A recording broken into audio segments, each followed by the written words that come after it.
All right, guys. So today we have economic PCE data.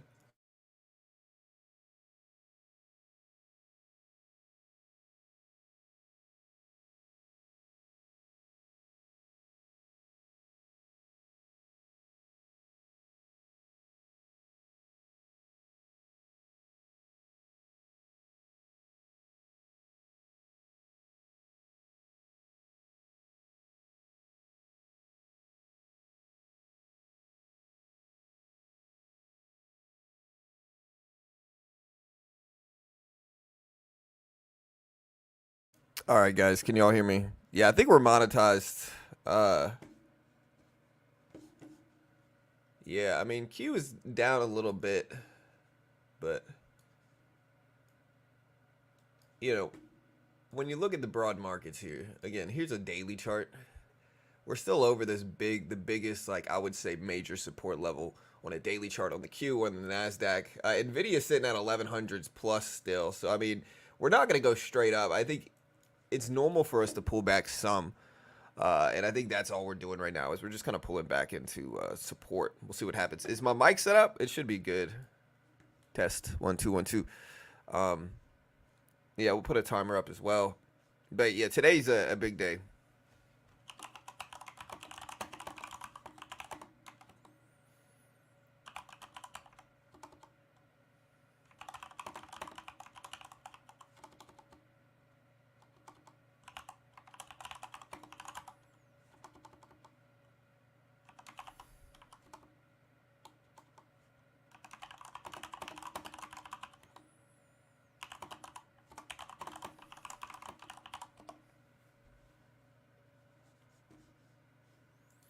All right, so let me get some music playing here in the background.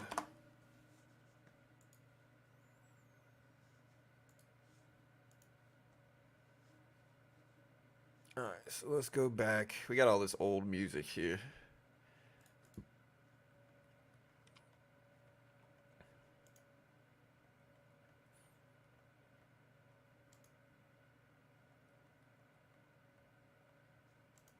All right, we're keeping going back here. Bear with me, chat. What else should we look at? I mean, yeah, I'm red on my portfolio, but yesterday we were pretty much flat. We didn't really lose that much yesterday. Google is up a lot. Honeywell up a lot. Intel we're basically flat on. Nvidia were very green.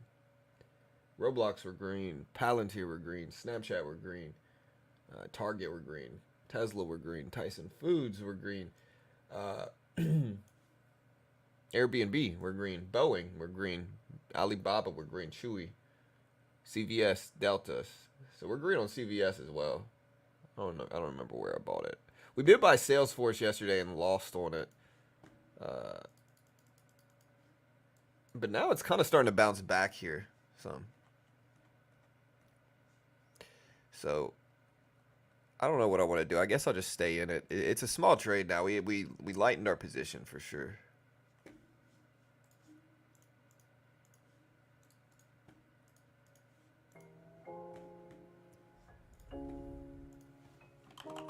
Yeah, so core PC data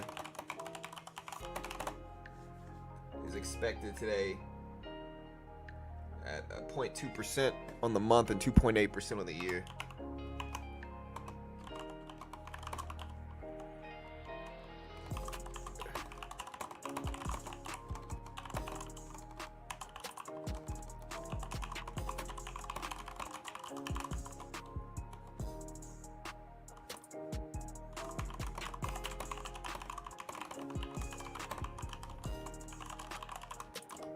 All right, so there's the data release there.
Yeah, I mean, I'm not the biggest short seller. Somebody's saying, can you explain the negative rebate effect of stocks? I'm not the biggest short seller. Number one, that's like I'm not the biggest short trader. I don't short individual stocks that much. With that said, though, stocks being borrowed, if whatever stock's being borrowed is not like a super popular stock, the short seller, the short seller might earn a small interest rebate on the proceeds of the sale, right? So the short seller, the guy that is shorting the stock, might earn a small interest amount if it's not super popular. But if the stock is HTB, hard to borrow because it's super heavily shorted on the other end of that, or if it's in limited supply, that rebate can turn negative, and instead of earning a small interest on the sale for the short seller, it means that the short seller could in turn have to pay interest instead to the lender of the shares, because all shorts are basically loaning shares. You're going up to a long-term investor and saying, hey, if you let me borrow those shares for X amount of time, you'll make X amount in interest. The reason there's not a lot of penny stock shorts is because there's not a lot of people investing in penny stocks.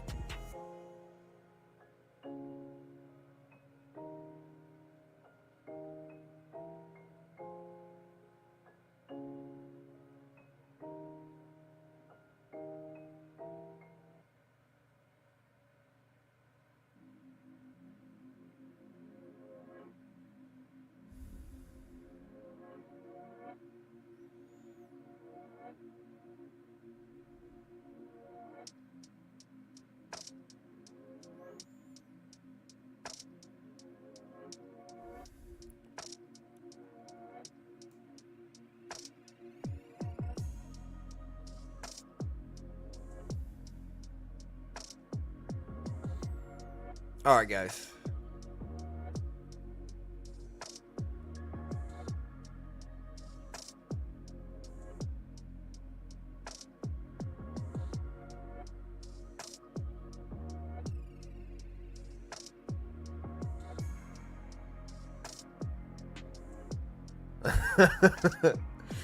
uh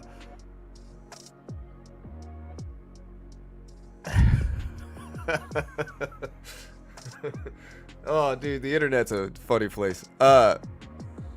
Yes, correct.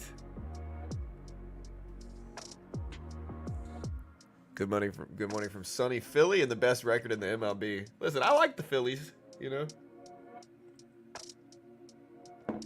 I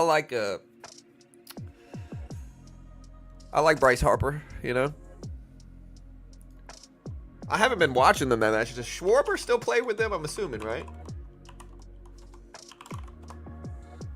Yeah, he plays for the Phillies. That's what I thought. Yeah, I like the Phillies, bro. The Phillies are good. The Phillies are good. I mean, they lost to our Astros last year but don't even bring up my Astros this year because we suck.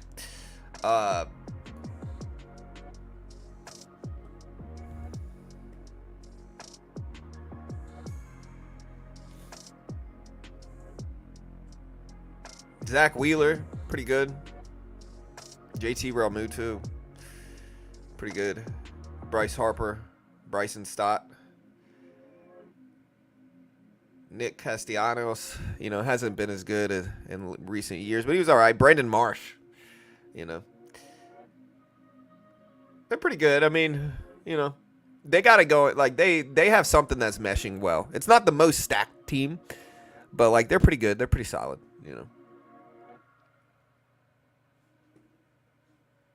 I would say the best players are Schwarber, Marsh, Harper.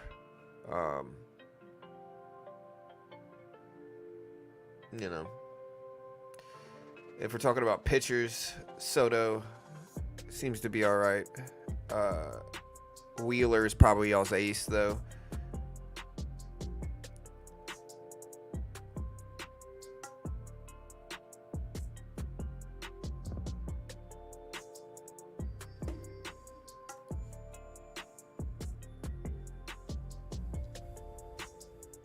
Yeah, I'll put up a timer. I got you guys.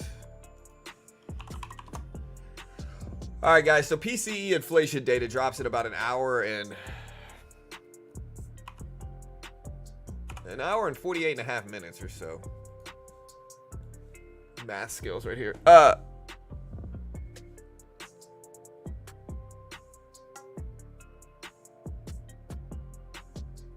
Yeah, you could always locate shorts, but that's expensive.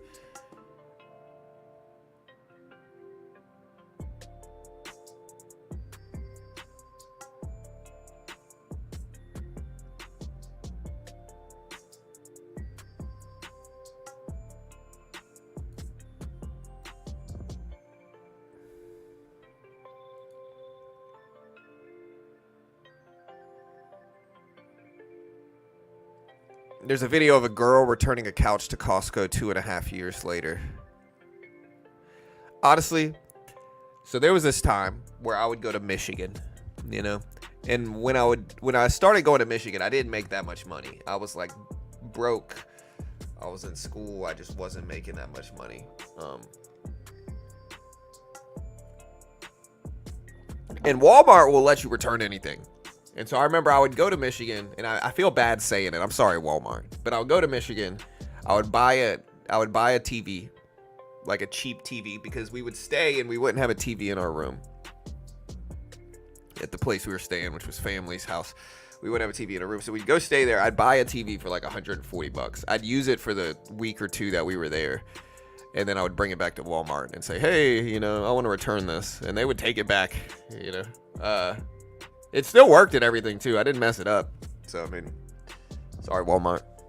Walmart makes enough money, though. They'll be okay. But back in my dumb young years. Yeah, I know a lot of people are going to be talking about politics today. I'm not going to mention anything about it. Again, I don't want to have anything to do with politics. I am very neutral politically. I don't really care about any of that stuff. So, yeah, I'm neutral.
All right, guys.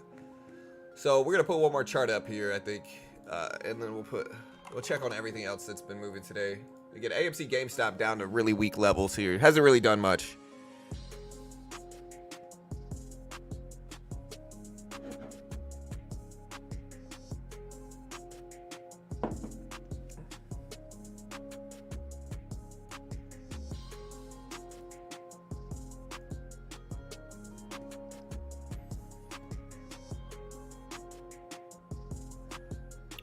I'm not at all.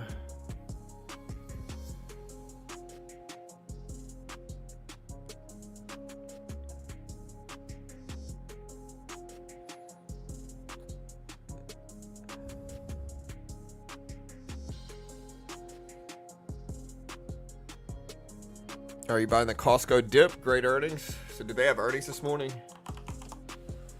It's not big enough of a dip, I would say. Costco's up a ton on the year, man. Costco's up roughly like 70% on the year or so. And so, you know, it pulling back to where it is now, like $800 is just not a big enough pullback, to be honest. Like, when you look at a daily chart, it's still at these lifetime high levels. I just don't think it's a good enough pullback to buy it, personally, yet. I'm not saying it's not gonna be. I'm sure, you know, it's possible that this one bounces back, but I don't know. Again, we got PCE data today.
Something just got...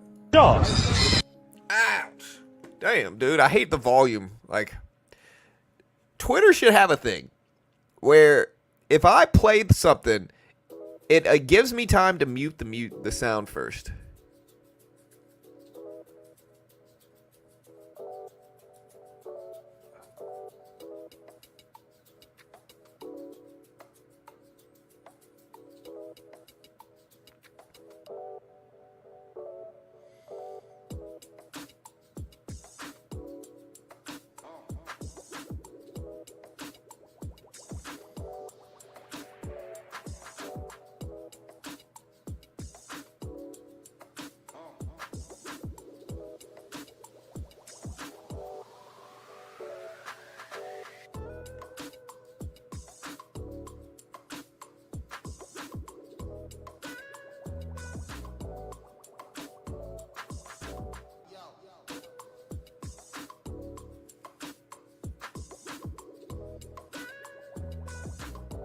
All right, chat.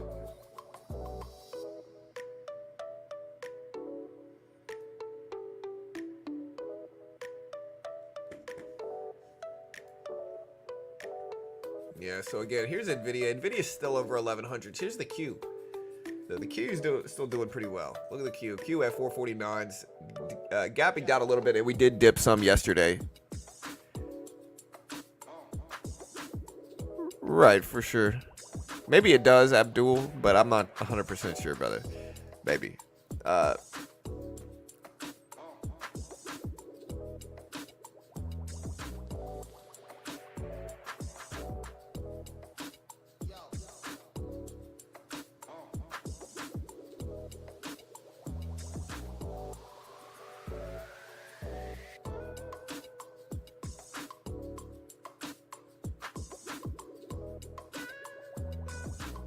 I'll tell you this. I've been going crazy using the book breakdown thing on Chat GPT. Like, it's so effective, you know? Like, look. Like, it's so effective to do this, right?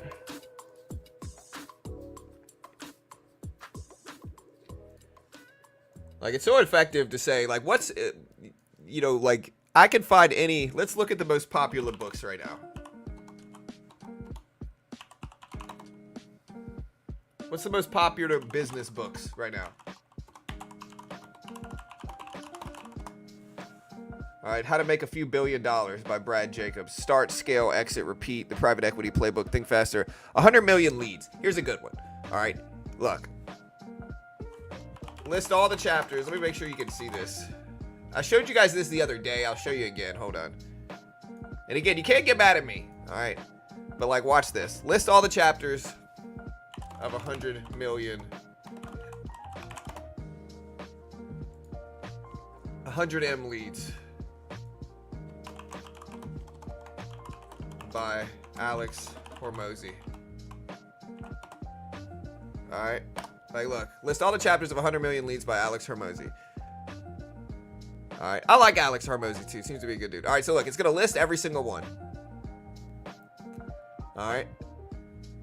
All the different chapters, all the different sections. There's multiple different sections, multiple different chapters. Okay, so now that I have this breakdown, all right, I have this full breakdown. Give me a very in-depth summary. I forget, it's a P instead of a B here. Give me a very in-depth summary of the first chapter. Make it super extensive and about 600 words. All right.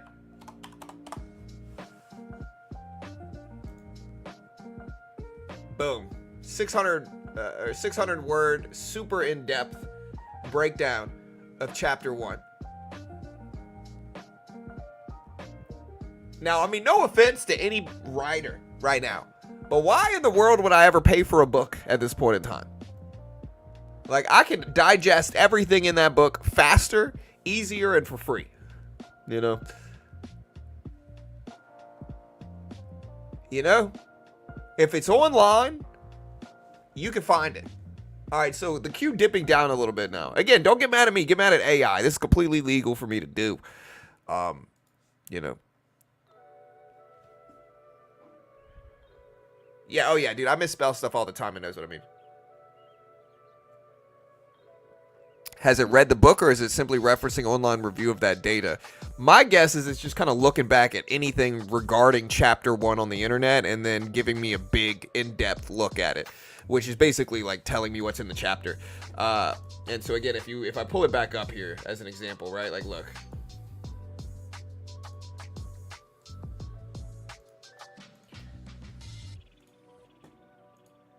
Sorry, I'm pulling up. I got a lot of screens up here. I'm trying to. So we made some money yesterday.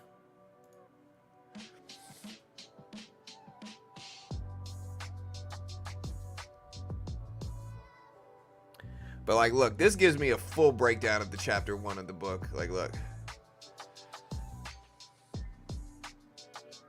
It says he lays the groundwork for understanding the critical role of lead generation and business growth. It serves as an essential introduction, setting the stage for the detailed strategies and techniques that follow. He begins by sharing his personal journey, how he discovered the importance of lead scaling businesses. Look, here's that journey. He recounts early days, shares pivotal moments, defines a lead. He moves on to define what a lead is, clearing up common misconceptions. He emphasizes that a lead is not just any contact, but a potential customer who has shown interest in a product or service. This interest can be measured in various ways: forums, subscribes, newsletters, engaging with marketing content. Understanding is crucial because it differentiates between mere contracts and potential revenue-growing customers. He elaborates in systems, core principles, overcoming obstacles, conclusions, and next steps. And that's just first chapter. I can have it shorten that, or make it longer as well if I needed to.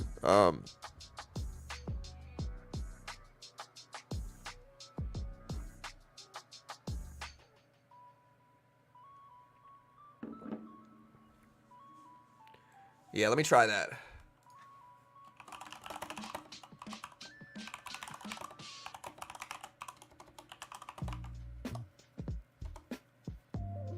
Let's try. What's the third sentence in chapter 2?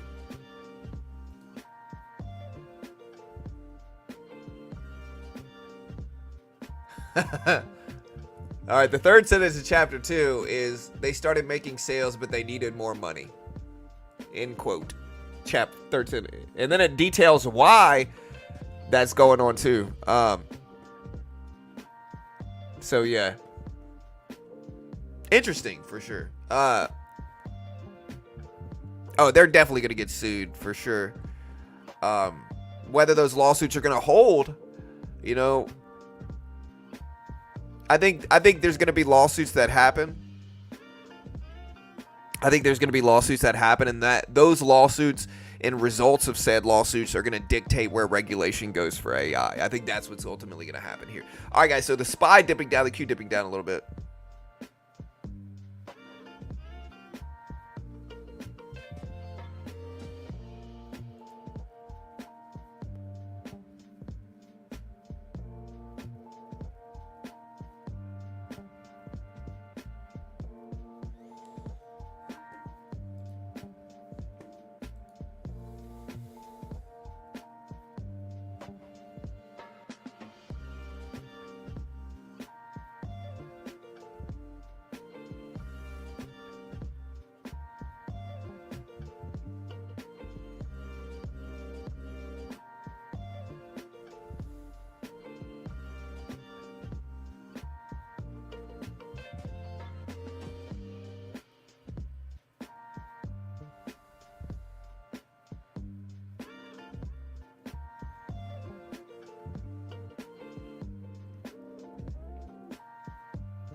All right, guys.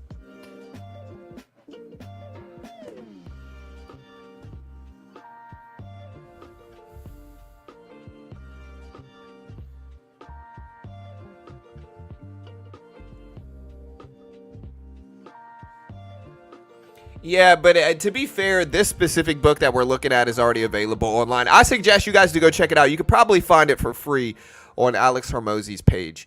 That's why I think it has access to this. So I don't think it's standard. Like I think some books you're gonna have access to easier, you know.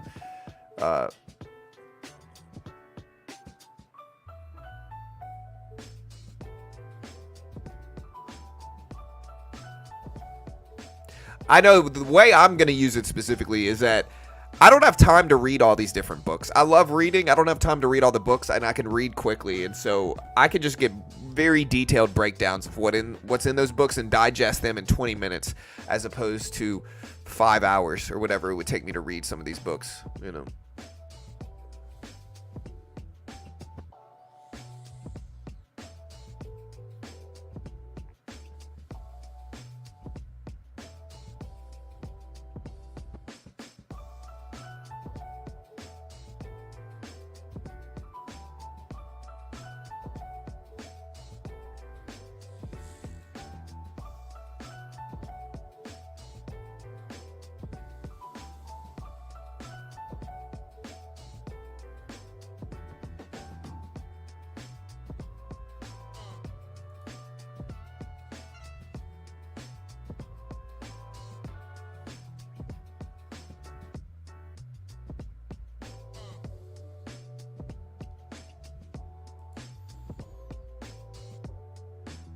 Yeah, I don't think an assembler is bad.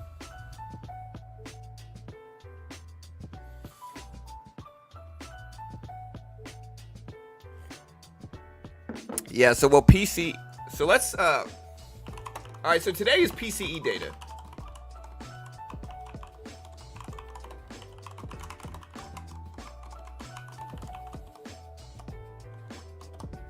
All right, so today is PCE data. PCE stands for the Personal Consumption Expenditure Index. It's the Fed's preferred inflation metric. It's what the Fed prefers to look at. Now, let's look at the differences between PCE and CPI. So PCE measures the price of goods and services purchased by households and nonprofit institutions serving households. It includes a broader range of expenditures than CPI. And so again, we're looking at what PCE means. The differences between it and CPI. It accounts for changes in consumer behavior by adjusting the basket of goods and services as people switch from more expensive items to cheaper alternatives. All right. And so basically it adjusts for price increases, or it adjusts for more expensive items, basically, or less expensive items in that regard. So again, PCE measures the prices of goods or services purchased by households and nonprofit institutions serving households. It includes the broader range of expenditures than CPI.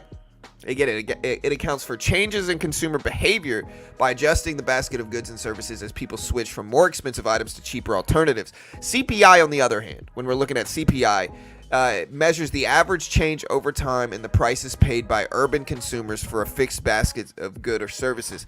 It's updated less frequently than PCE, meaning it may not reflect changes in consumer behavior as dynamically as PCE does. PCE uses data from businesses. It includes weights based on actual consumer expenditures, making it more reflective of current economic conditions. CPI, on the other hand, uses data from household surveys.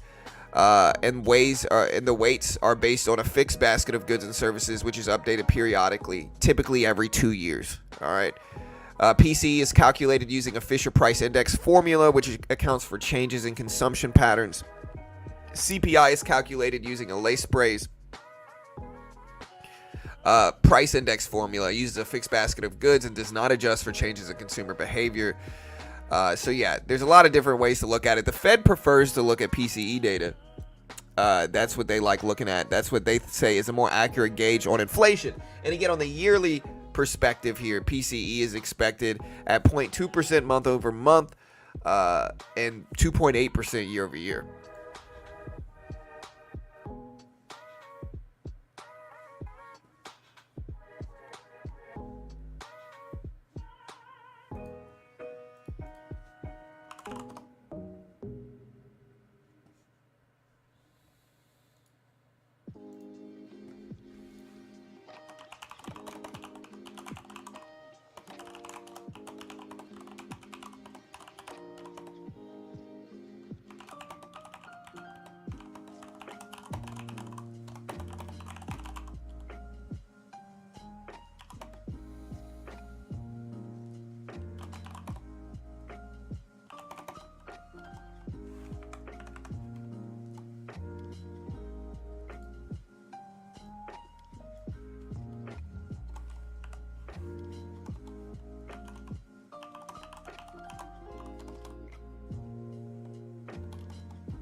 All right.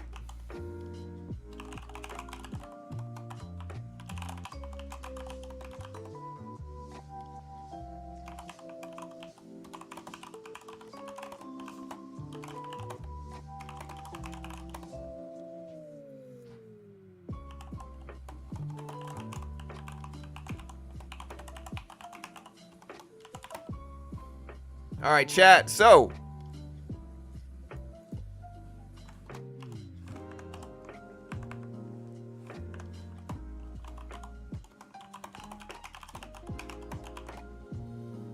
all right, so the SPY and the Q have bounced all the way back. Nvidia's right at the previous closing price, right at that level at which it closed yesterday.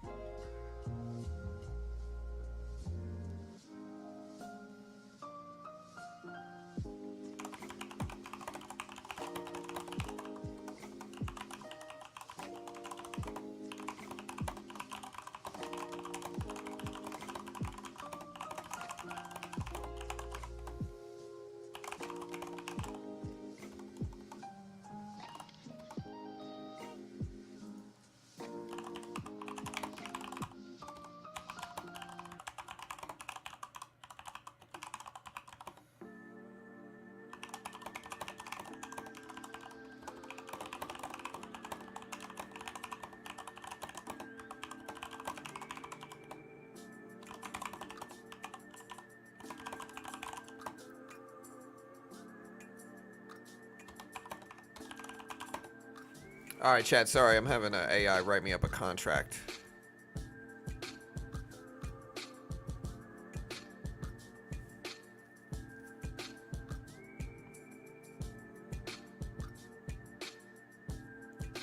Hold on.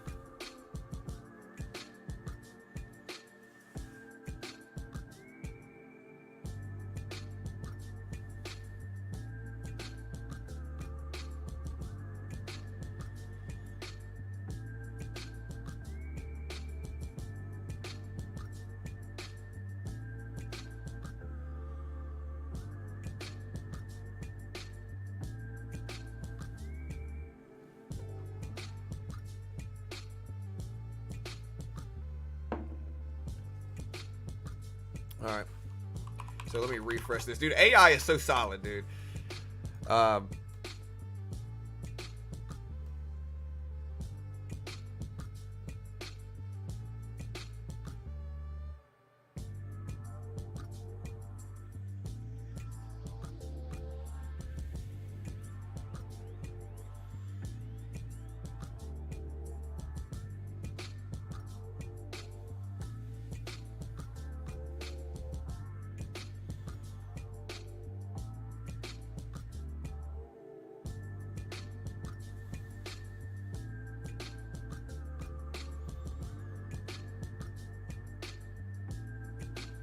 All right, chat.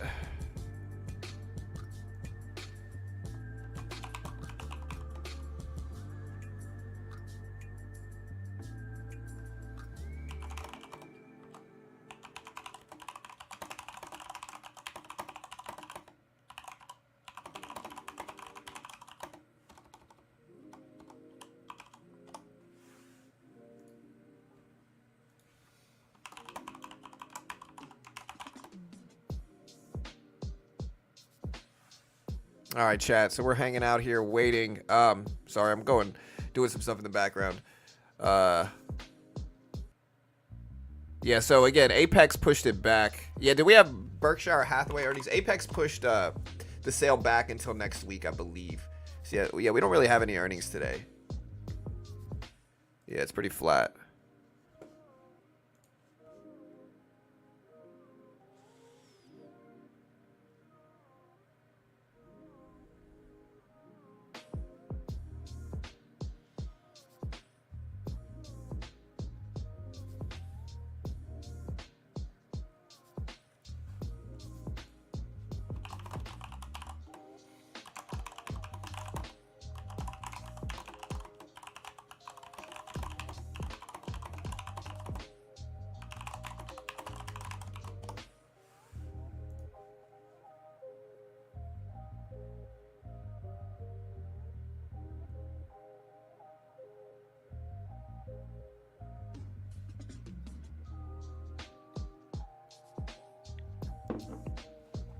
All right.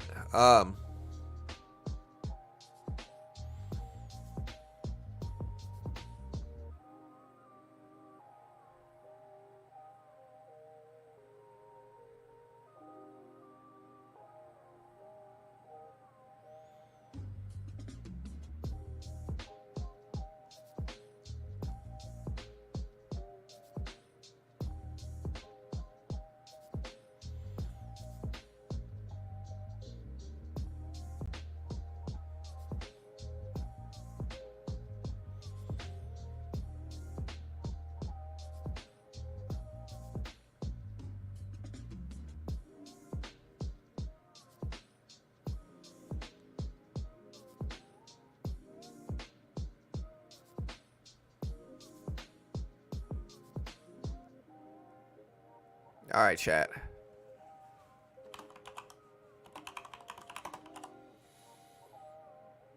So again, the SPY bounced back up. I see some Brent oil expected to average 84.01 BBL in 2024. So we have that going on. Citi Research says the base case remains OPEC Plus rolls over its current output cuts in 25. All right, so TikTok has reportedly paused its e-commerce push to focus on the U.S., according to Bloomberg. So we got stuff going on. The PC is good, probably. Yeah, so higher than expected is worse than expected.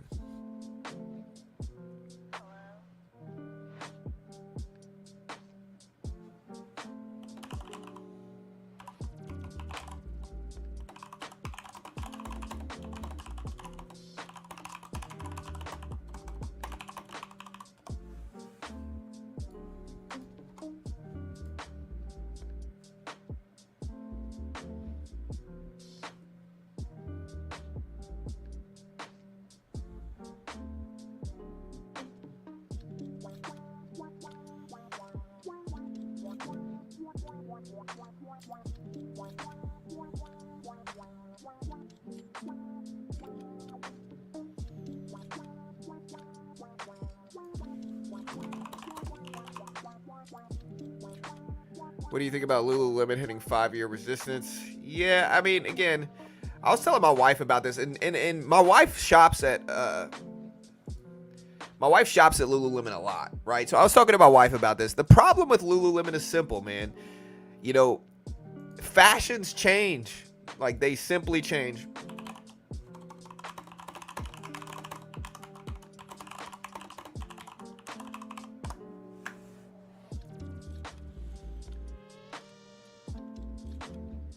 So fashions change, trends change, and that's bad for Lululemon. You know, I've been telling people this for a while now.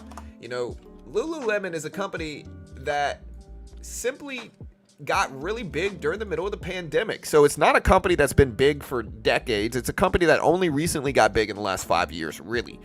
Right? And so in that 5-year period, it's gotten really big, but that causes, like, I think it's inflated. And I think over time, you're going to realize that trends change, people change, fashion changes, and Lululemon is not a legacy company. So it hasn't been around like Nike. Even some like Adidas and Reebok, even those brands fail. Now think about how vulnerable Lululemon is. And again, I'll give you guys the reason why. Typically, as new generations sprout up, they don't want to wear what the previous generation wore.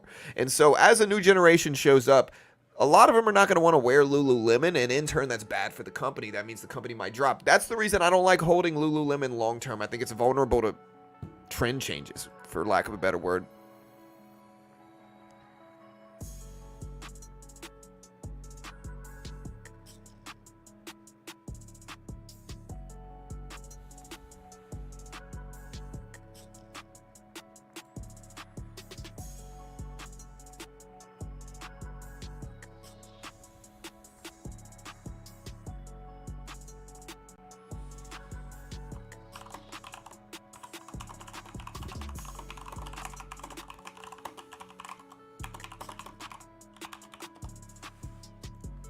All right, so again,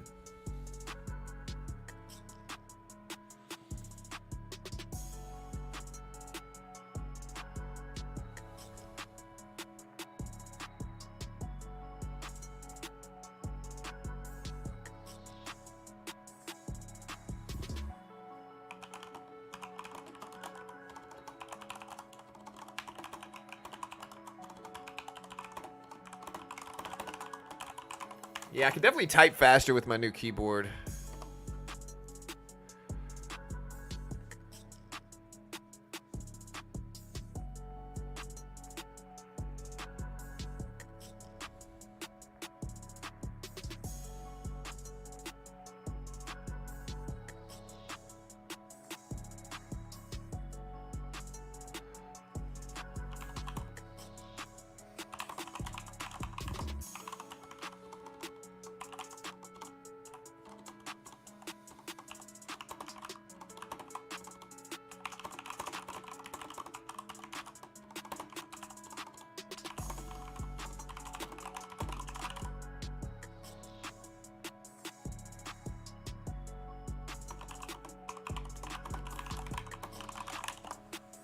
All right. No, so this is one of those gaming keyboards that kind of pop up a little bit. So, anyways, look at Nvidia. Nvidia pulling right back to the previous closing price, bouncing. Look at the Q ripping back up some here as well. We do have Amazon, Apple. They're down a little bit today. Let me put some indicators up here. I usually like putting something. There we go.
Yeah, AI is so good at writing contracts, bro. That's where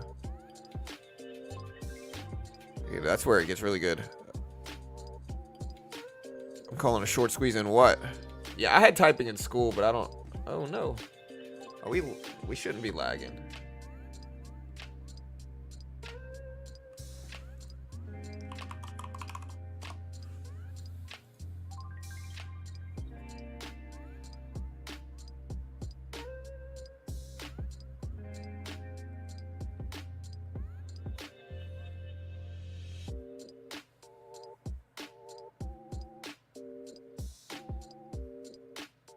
All right, so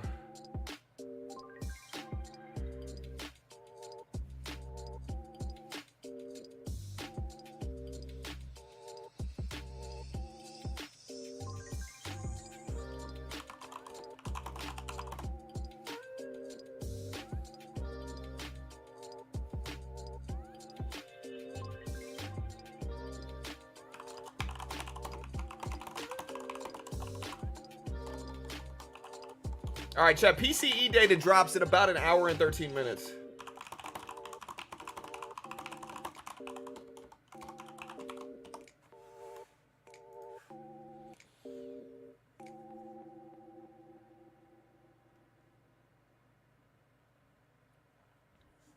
Let's see.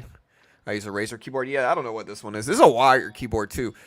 I love the fake keyboard typing. Do you really think I'm over here just just playing around with it? Noise gate. Sorry, I'm over here getting all right. There we go. Yeah, I gotta write this out. I gotta turn it into a PDF. Can I have AI do that?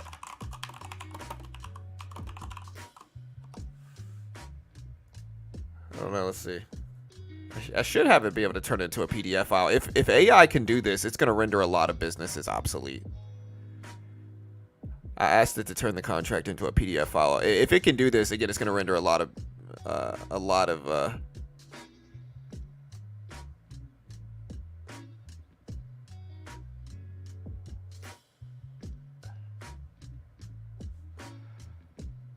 Yeah, I'm trying it right now. If it does this, there's a lot of businesses that literally are just monthly subscriptions. They're called software as a service that turn documents into PDF files and stuff like that.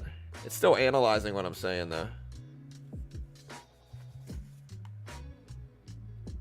It does, dude. Wow. I can watch to see how it's working. It's building it. Building it. Yeah, SaaS, software as a service. I'm watching it build this contract right now. Interesting for sure. So we're really kind of flat here. The market does bounce back some in the last 20 minutes or so.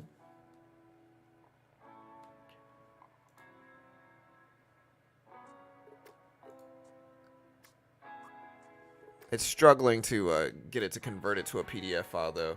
So it's not.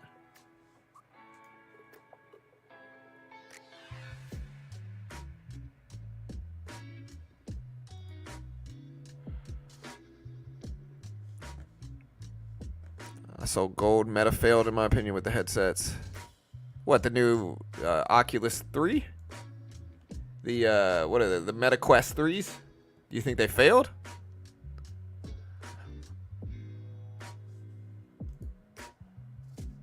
So I see it's using Python for this. I see it building this contract.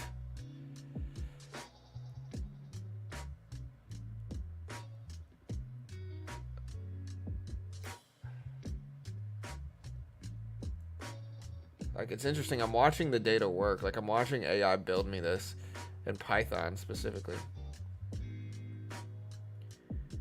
It kind of ran into an error, though, where it glitches out each time. It's still trying. I think it fixed the error, though, which is nice.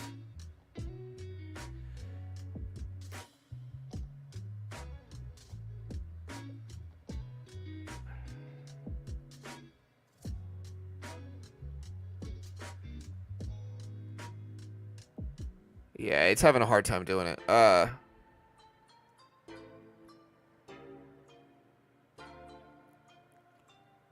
Yeah, speaking of intelligence, I took an IQ test, like a little mini one online. I'm not gonna I took one yesterday. Now I know there's some of them that, like, if you go to the Mansa test or whatever it is, there's a lot of them that basically give you an like a fake high score to try to get you to go take the test in person so they get paid, right? But there's some that were agreed upon that online, they said they're pretty accurate. They're not going to be as accurate as a real IQ test, but I did take one of them yesterday. I'm not going to say what I got, but I was curious because it's been years since I've taken one. Yeah, I'm going to have to build this PDF file. Let me ask if it can just convert.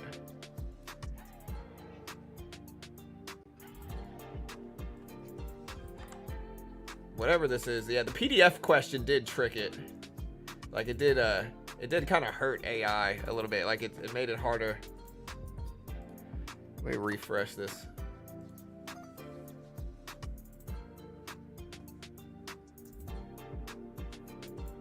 Oh, it did do it, bro. Wow.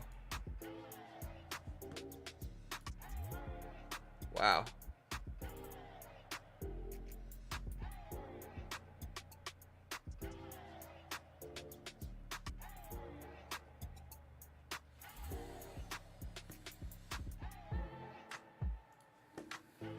All right, so it did do it. Wow, so it did convert it to a PDF, guys. That's crazy. So it actually did. Interesting. So yeah, market's bouncing up a little bit. Watch Nvidia. Nvidia's going to influence the rest of the market. Nvidia now testing the VWAP now. It's right at 1110s.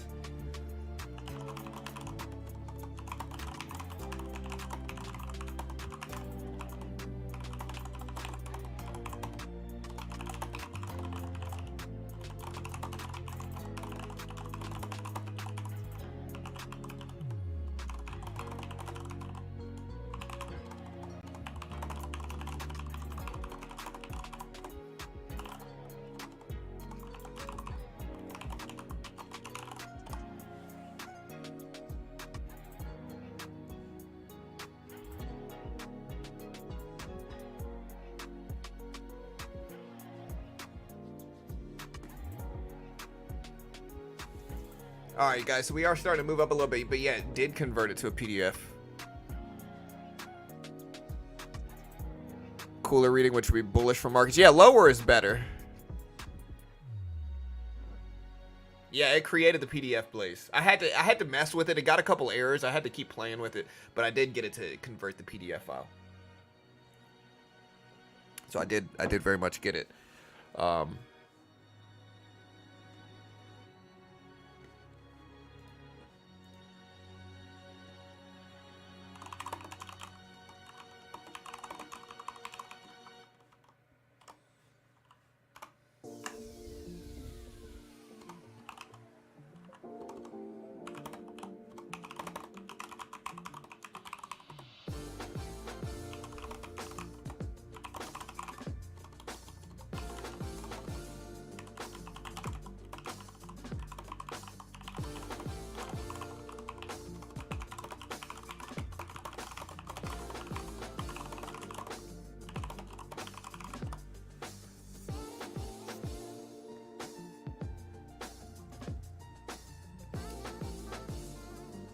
Yeah, that is really solid.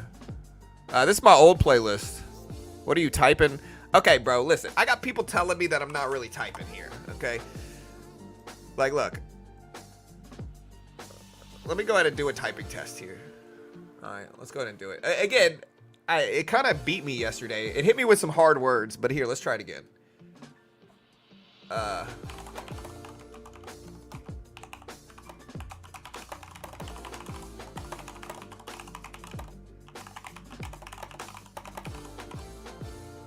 What's going on? Oh.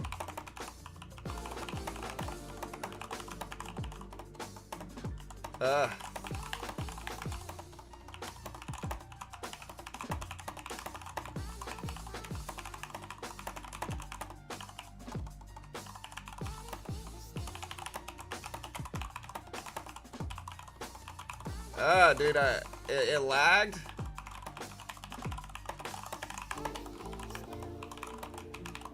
See, look, it keeps lagging, bro. I don't know why it keeps doing this.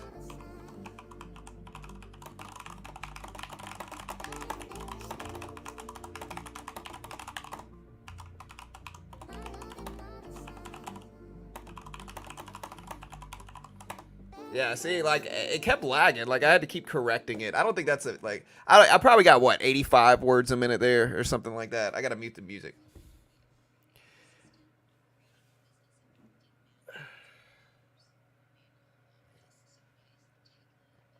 All right. Yeah. Okay, I only got 74 words a minute that time, bro. I could have done better. My last one prior to that was 93, but I was slacking on those last couple. Again, it kept lagging there. Like, it kept lagging on me. I don't know what was going on, but it did lag over and over again. Yeah. Yeah. I'm not using AI like that.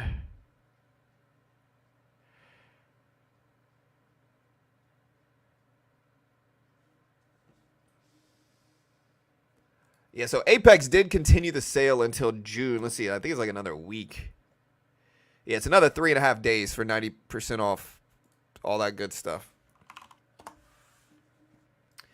All right. Look at NVIDIA, though. NVIDIA is probably going to drag the rest of the market up, at least heading into the inflation data that drops in a little bit over an hour. Yeah, so inflation data today, chat. A big day.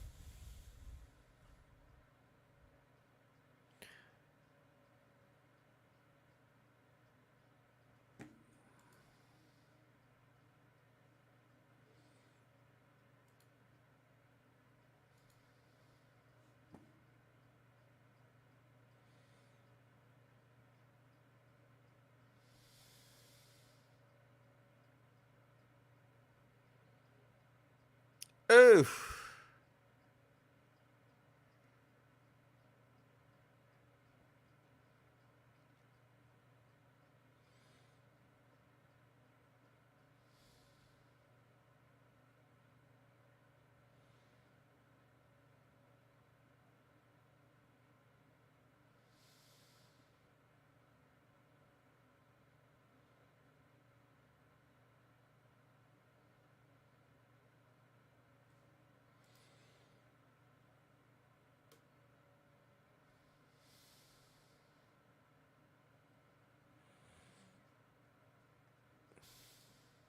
Yeah, so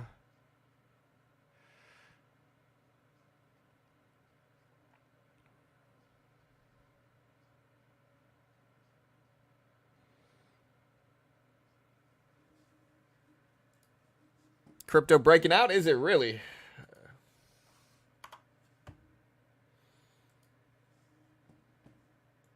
Yeah, so I'm looking at Bitcoin as we speak right now. Costco's just up so much, dude. Like it might have had bad earnings, but it's up so much.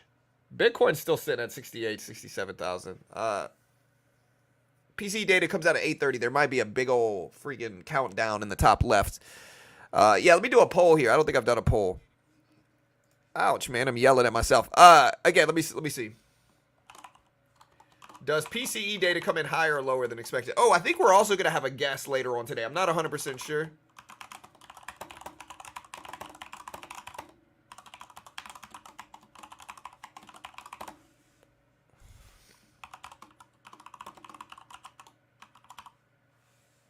All right, so again, does PCE data come in higher or lower than expected? We got the poll going live.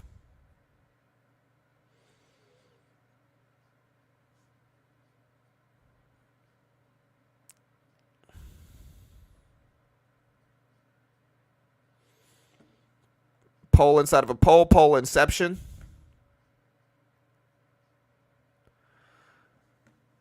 Yeah, I think we're going to have a guest. I'm not 100% sure, but I'm pretty sure.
All right, chat.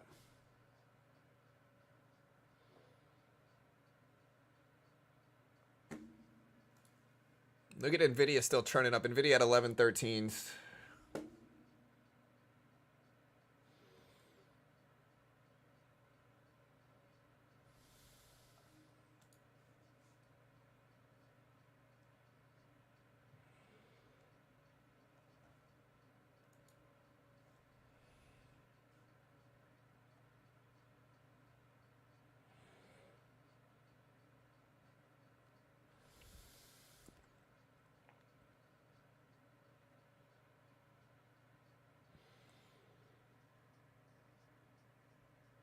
All right, guys. GameStop bounced back up, though, yesterday. AMC not so much, but GameStop almost up to 23s again. So is GameStop going to hold?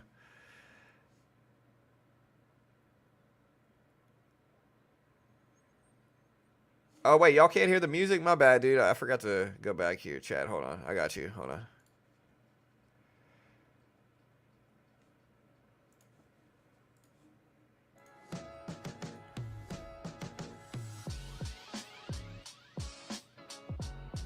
All right, chat. NVIDIA could be in the 800s in 3 months, or it might be at 1200. What a gap. Yeah. I don't know about GameStop. And where's Meta at? Is Meta dipping? I'm out of Meta. I'm not holding it anymore. Meta's pulling back, though. But I bought Meta after earnings when it dipped all the way to 399s for a little bit. I bought it up, rode it back. Now it's pulling back a little bit. I'm not sure where it's going, but I already sold my swing trade there. So, yeah. We'll see if we dip some more. Again, I don't have an issue with buying it. I really don't. But again, I think I do need to be somewhat patient with it as well, you know.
All right, chat.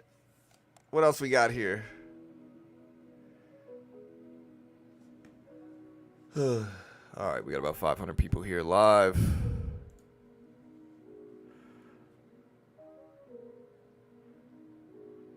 Yeah, so I saw that they're going to stop.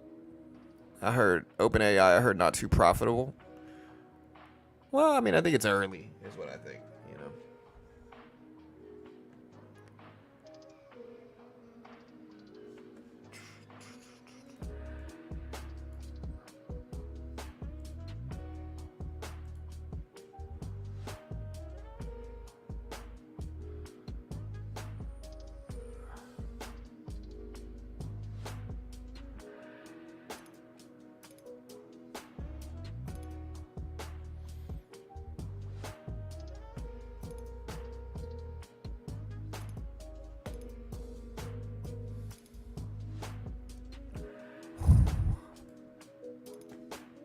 All right. Can I trade PCE on Apex? I don't think so. It depends on how you trade. If you trade your normal strategies, maybe. But I would check with them to be sure.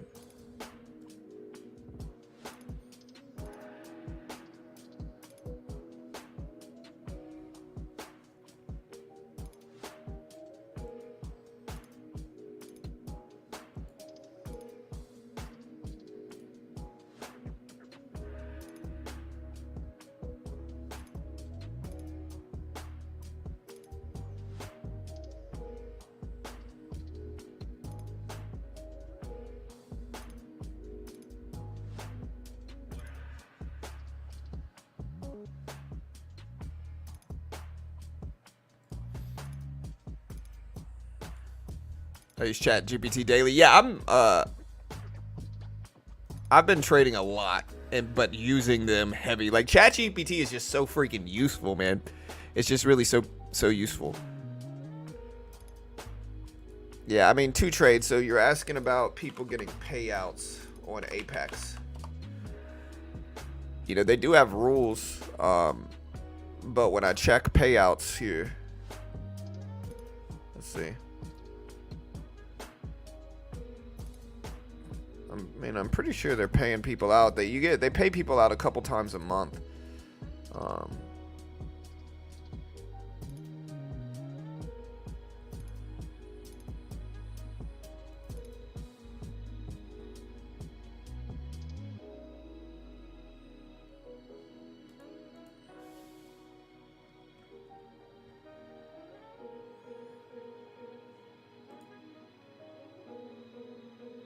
But I'll check.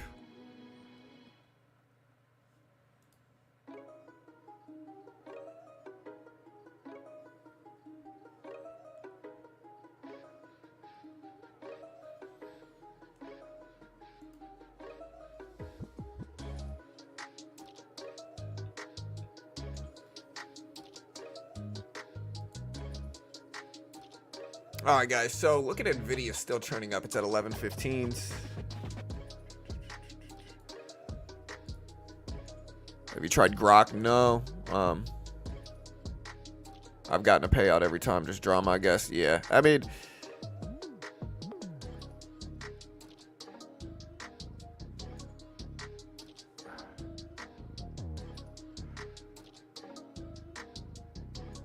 right, exactly. AI is gonna make a lot of software obsolete. It really is, man. That's the biggest thing you'll understand. Yeah, I mean, you don't need to use a lot of these softwares.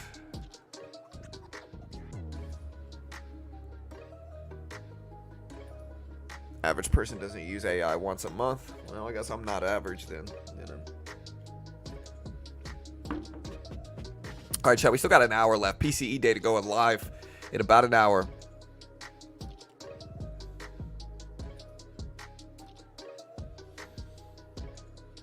Yeah, Demon.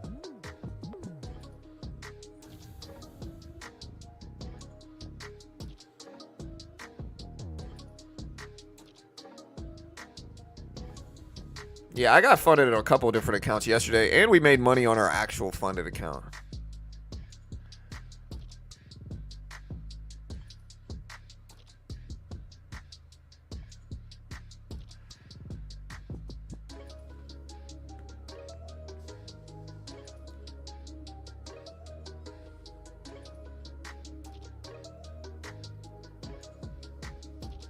Hmm.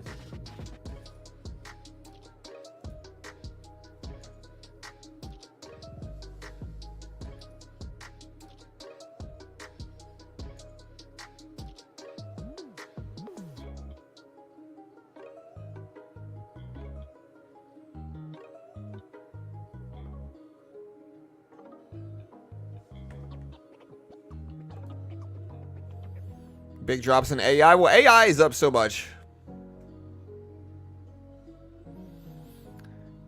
Yeah, software companies are in trouble for sure. Yeah, 100%. You can do a lot of stuff. Again, if I think a lot of people just don't understand AI. Like anything that you want to know, anything that you want written for you, anything that you want built for you, it can do these things, right? So the question is, what does the future look like? There's going to be less. There's going to be more jobs created, but there's certainly going to be a lot of jobs lost. And I think this is objectively true if you look at it. Yeah.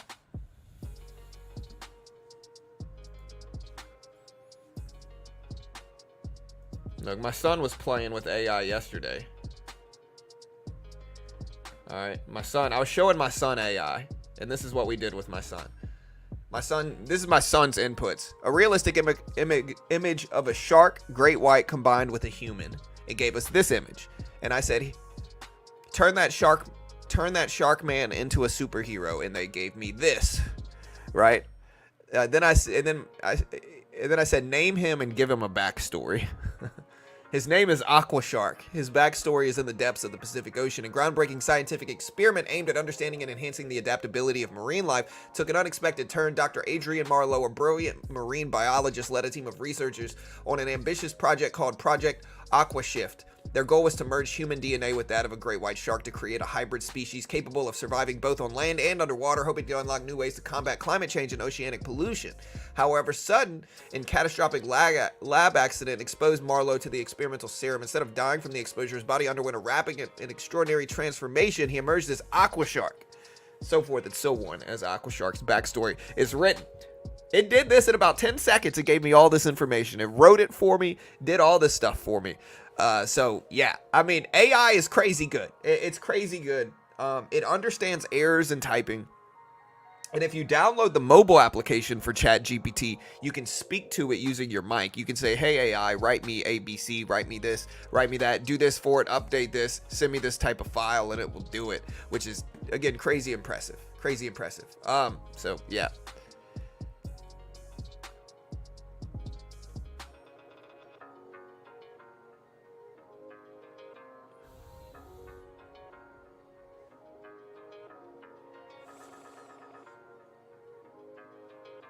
Yeah, Aqua Shark comics coming soon, guys.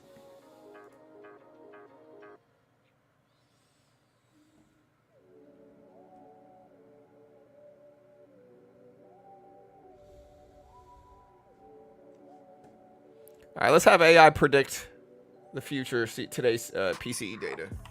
Predict today's CPI result, month over month and year over year, or PCE result. Let's see how close. All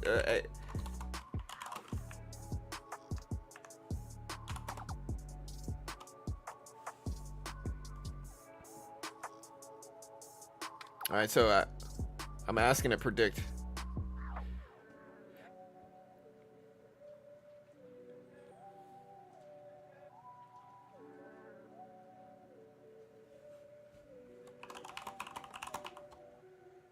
Give me your prediction on today's results and a percentage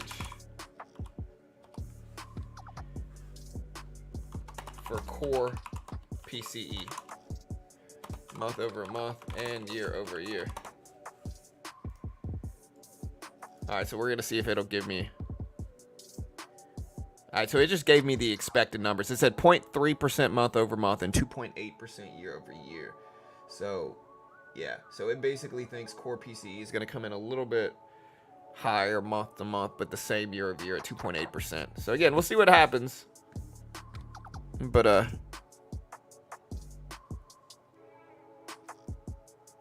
yeah, I told you guys, riders are going to be the ones that are the biggest affected group to this. Yeah, it's raining on my end. I can hear the rain. Chat.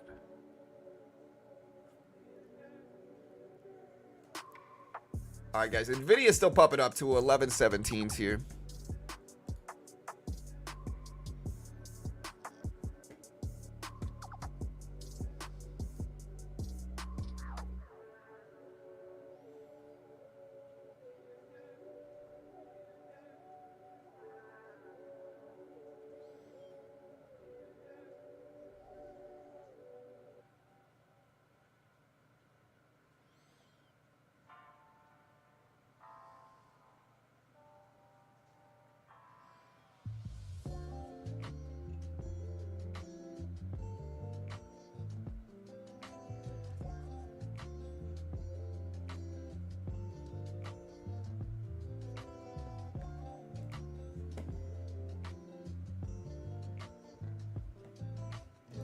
All right, we got about 600 people here. We still got 45 minutes left here to chat. Still 45 minutes left.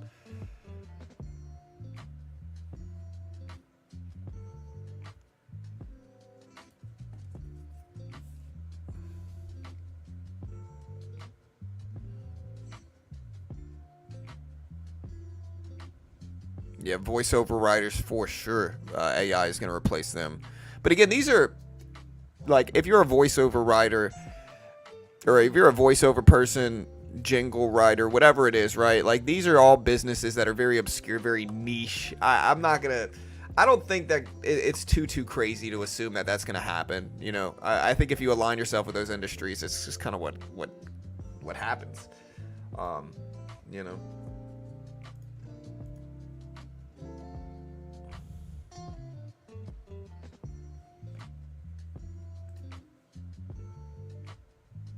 Higher PCE is worse. It means higher inflation. Lower PCE is better. It means lower inflation. That's essentially where we're at. I think the real powerful use of AI is interpreting data quickly.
Should I hold AVGO? AVGO is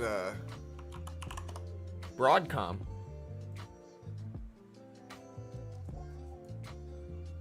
Yeah, there's a guy at Jiu-Jitsu that always talks about this stock, AVGO.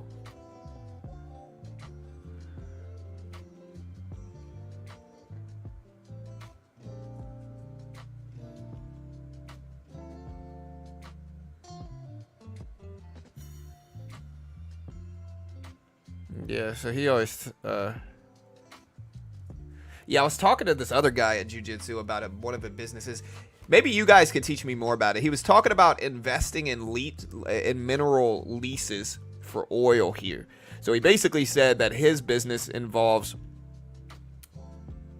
like, finding people who are willing to let him buy out a specific time frame of mineral rights for their land, and he brings oil out there, produces the oil, and then sells it and earns a profit by basically renting other people's land that has oil on it for excavation and drilling of oil. It was a really interesting business model because he doesn't actually own the land that has oil on it. He just rents the land from somebody else, and then gets his team out there, sets it up. Sometimes he doesn't even have to put his team out there, but he brings his team out there most of the time, sets it up, gets the oil, sells the oil, and then,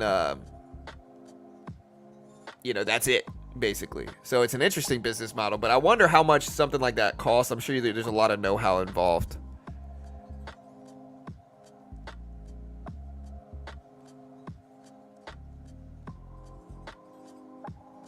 Salesforce found the bottom. I don't know. Salesforce, I bought the dip yesterday, but I ended up scaling out of some of it, taking a loss on that trade.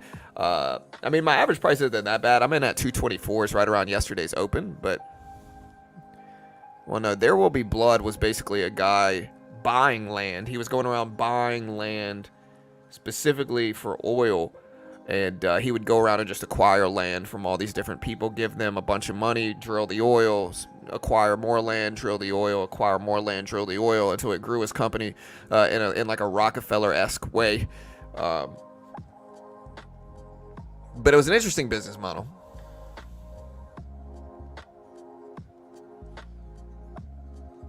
Well, just the way he described it to me, Blaze said, interesting for sure. I wonder, from the perspective of the person who owns the land currently, is it more convenient or profitable to rent out your land and let that happen, or to sell to someone? The way he described it is like this, right? So say you have land that has oil on it, right? But you don't feel like dealing with the drilling aspect of that oil. You want to profit from the land, but you don't feel like dealing with the drilling aspect of that oil. But also, you don't want to just sell your land, because if that land continues to produce oil for a long time, you know, selling it is looking at it in too short-sighted of a way, right? And so instead, you can essentially rent that land out to somebody that's going to do the drilling on it for X period of time. Let them pay you for that small period of time that they own the land, or that they're using the land for drilling purposes.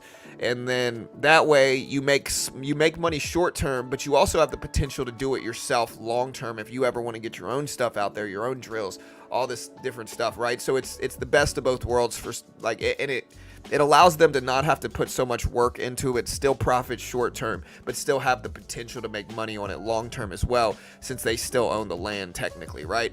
And so I hope that makes sense. That's essentially what he said he does.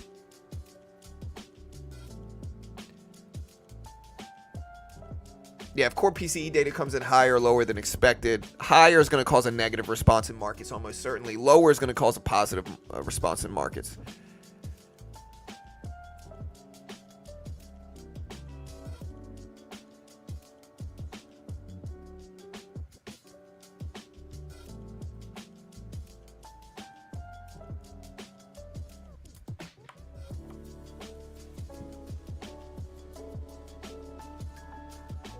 Now, and so I asked him how I could get involved with it. He said that there's a lot of funds that deal specifically with this, right? Like kind of like a VC, like a venture capitalist fund, but instead of doing that with oil drilling, renting, leasing, he said it's a lease is what it is. It's not renting technically, but it's technically a lease. And so you can use that land for X period of time.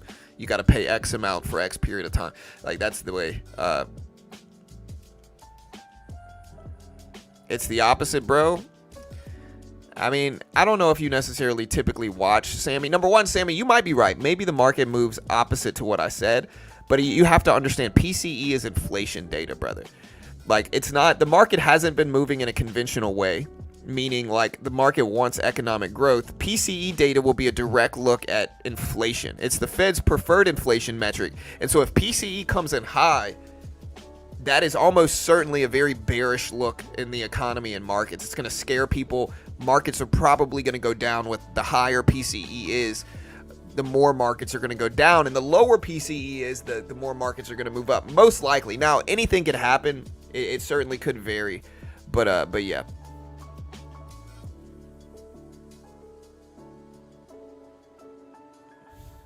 I guess my point is the market certainly fears inflation right now.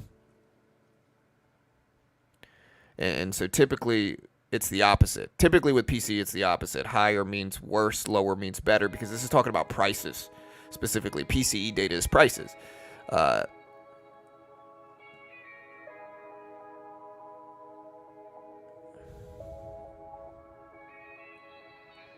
we got about 40 minutes left. Got about 700 people here. I don't know what this is going to do. I really don't.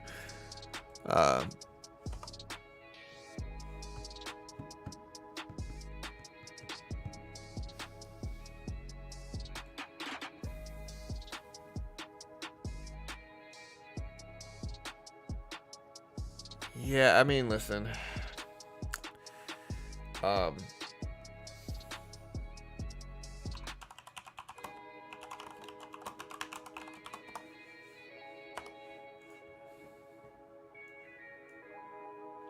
yeah, I mean, Martin, I'm not sure if you're just arguing to argue.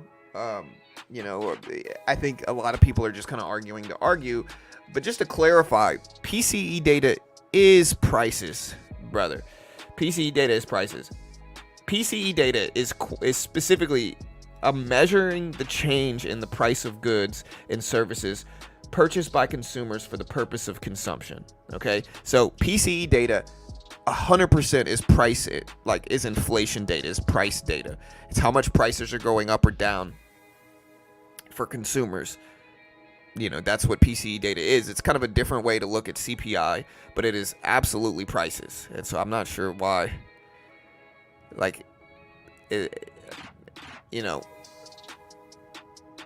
yeah, so Martin, I'm not the problem is that you got people that just hear the name personal consumption expenditure. They don't really know what it is, and they argue about it anyway like they know. And that's a ridiculous thing. It says personal consumption expenditures on Google. No, I mean, I don't think you understand. Just because, okay, never mind.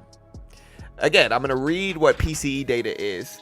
It's a measure of price changes in consumer goods and services. It is directly, it's inflation data. It is price increases or decreases over time, right? It's inflation data. It's prices, Yeah, because you're just arguing about something that you don't understand or know about, just to argue based off of a name. It's all good. Hey, what's up, Beach Bum? Yeah, ask AI. Here you go. What is PCE data? Is it prices? All right, so this is what I'm asking. What is PCE data? Is it price increases or decreases? PCE data measures the changes in the prices of goods and services in the U.S. It reflects both price increases, inflation, and price decreases, deflation over time. End quote, AI.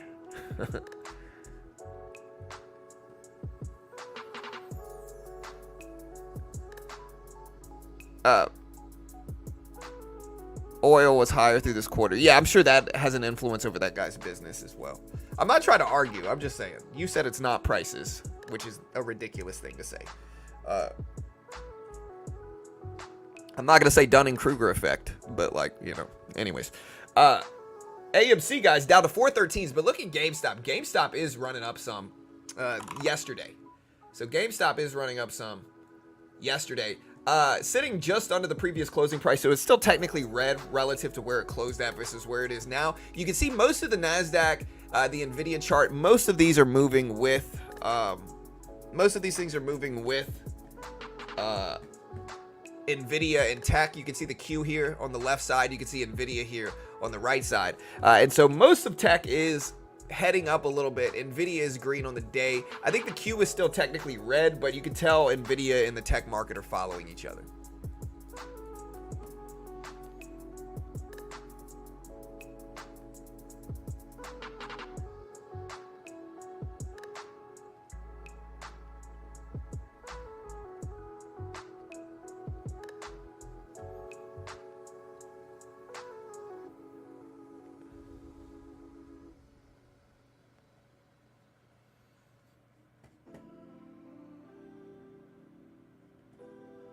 All right, Salesforce started to bounce up a little bit. We see if it holds. Let's go Dell.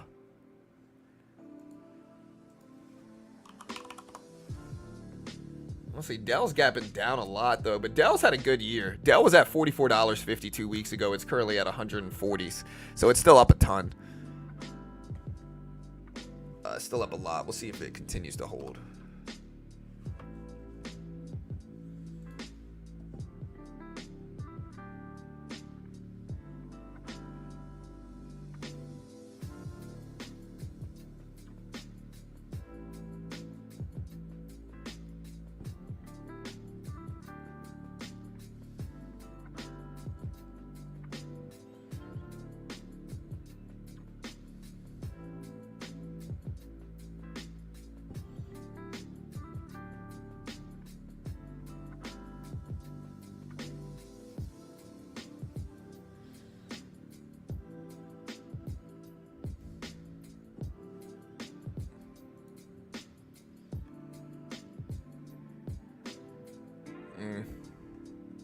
Oh, I'm looking at old pictures, bro. Look at this picture, dude.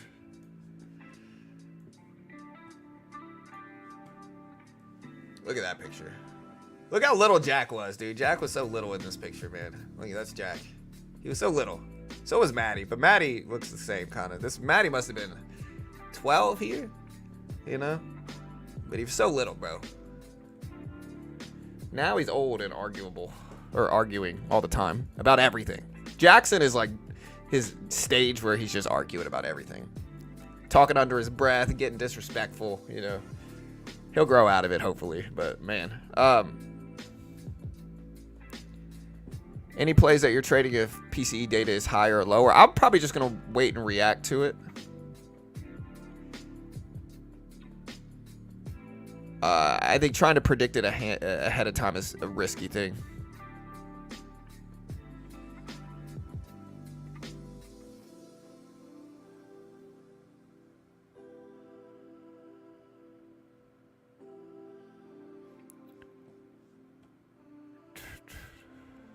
PCE data. Yeah, PCE data is price. It's the PCE price index.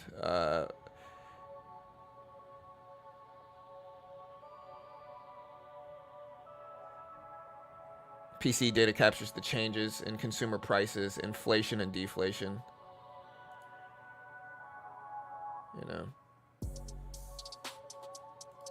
I think CPI is a more watched report. So like CPI has more traders show up for it, but PCE data is the more accurate gauge. I think is the way people look at it for the most part.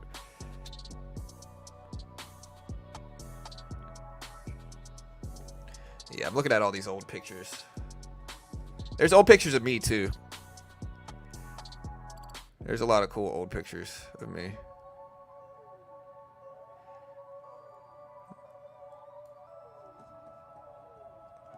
Look at me here, bro. I just got a little goatee.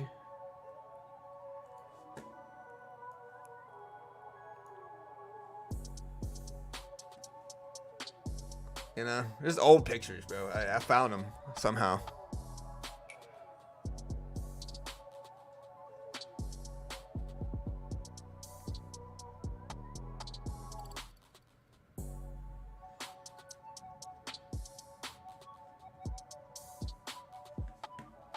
You know.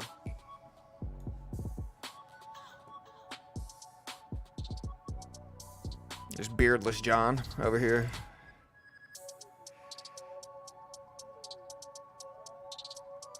All right.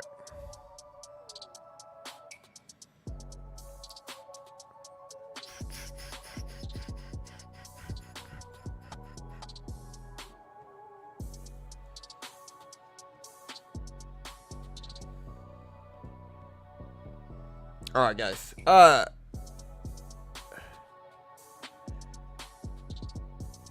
CRM is starting to bounce back. It's slightly green on the day, although it's slightly red on the prior day. Yeah, so today's the last day of the month. I'm 26. I can't imagine having kids, bro. Kids are fun, dude. Kids give your life meaning, is what it really does, bro. And I'm not judging you if you don't want to have kids. I'm really not. Like, everybody's different, and some people aren't meant to have kids. But kids give your life meaning, brother.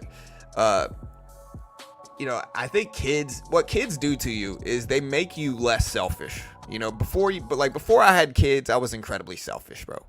Incredibly selfish, super self-pleasing, like always kind of making it about me. And I think one of the things having kids does is it makes you put somebody else over yourself in that way. Like it makes somebody else more important than yourself to yourself, right? And so it humbles you a lot, and it's just good for people, I think, man. But everybody's different, you know. Everybody's different.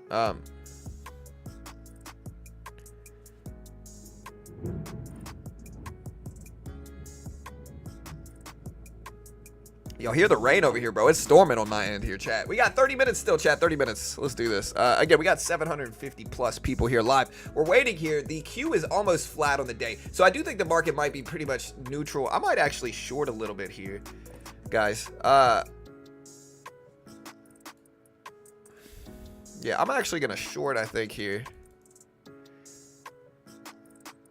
Wait. Is Rhythmic fixed? What? There it goes. Okay.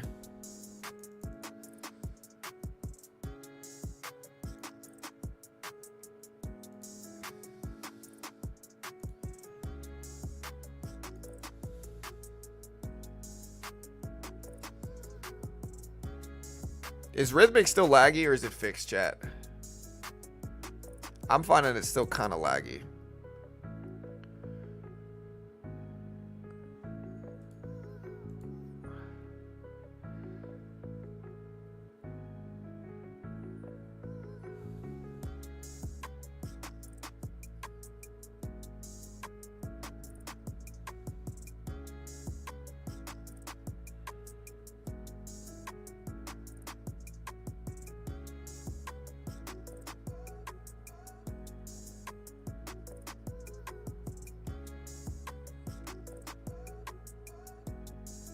All right, so we're starting to dip down a little bit here, chat. What happened in 2018? What is that picture from 2018 that I showed you?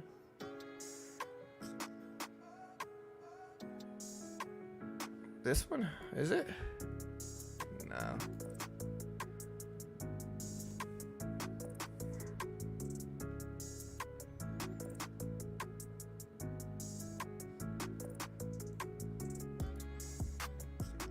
All right, so we're gonna try to get funded on one of the $28,000 or the $250,000 challenge. I got a couple of them. I know the sale still has until June 3rd. Yeah, so I think we still have until Monday for this sale. So I think the sale is gonna go over the weekend now.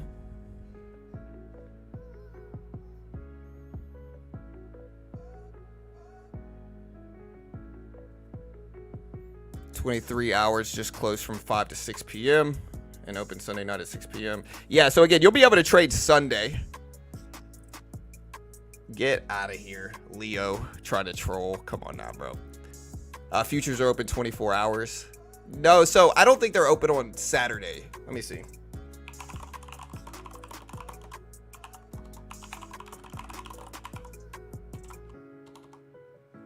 On the weekend. I'm pretty sure they open up Sunday at like, what, like 4 p.m. or 5 p.m.?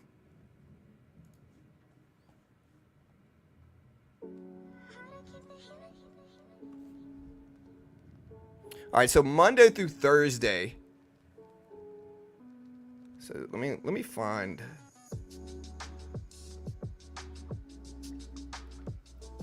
Let me ask AI.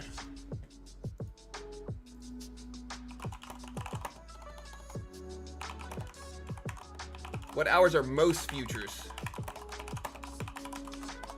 It should open Sunday at a specific time. I know, like, in terms of affiliate sales, we get a bump on Sunday. C3.ai could run yesterday.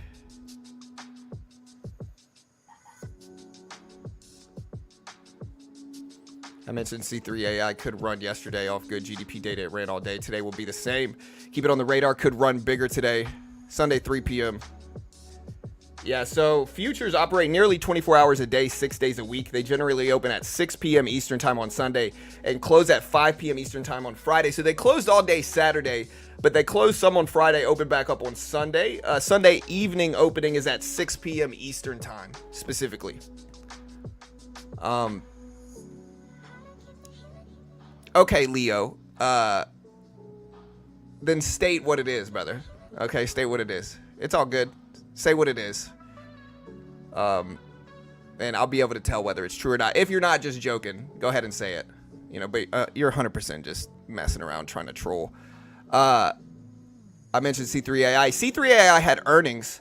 It wasn't from GDP data. C3.ai yesterday didn't run on GDP. It ran from earnings. So if you type in AI, C3.ai ran and gapped up from the previous night. So C3.ai reported earnings on the 29th, so the day before yesterday, gapped up to 27 and then went up to 29s.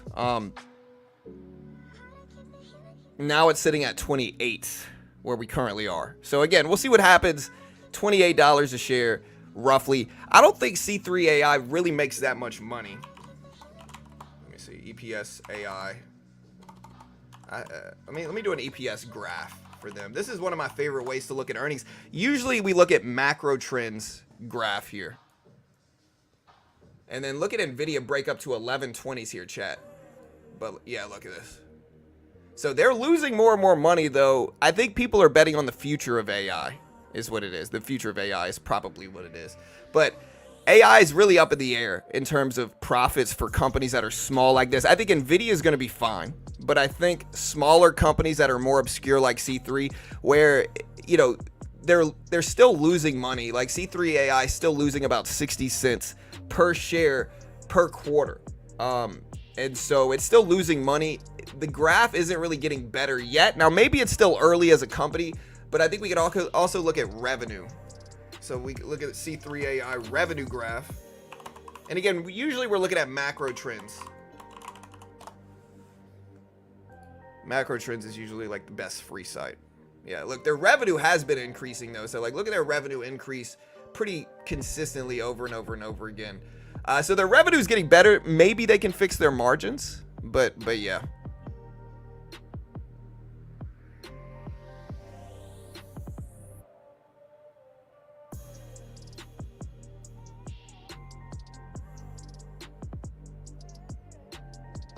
So we're at 28.16. But the revenue looks okay. Again, good revenue, isn't it? They're only producing, what is this? Is this 78 million? So C3.ai is only doing 78 million a quarter, which is not very much. Let me look deeper into this. Now, they are running up a little bit, but it doesn't have to do with GDP, I think. Yeah, so they're only really showing roughly 78 million a quarter. So it's a pretty small company. What's the market cap? Yeah, and like, look, here's C3.ai on the top, or on the right side. Sitting just under 2850s, just under 2850s. NVIDIA at 1120s here as well. But I don't know, man. It's just so young of a company, it's hard to tell.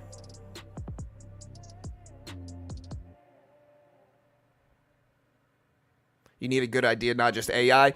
Yeah, honestly, I don't know a ton about C3.ai. Let me ask AI what this does. What does C3.ai do as a company?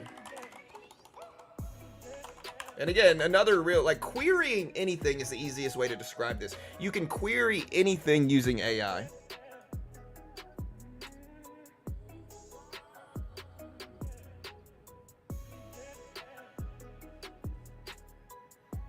And I think that's where the power of it is, you know, that you can query anything from AI. If you don't know what querying means, it just means referencing anything. Like, historically, people would use Google.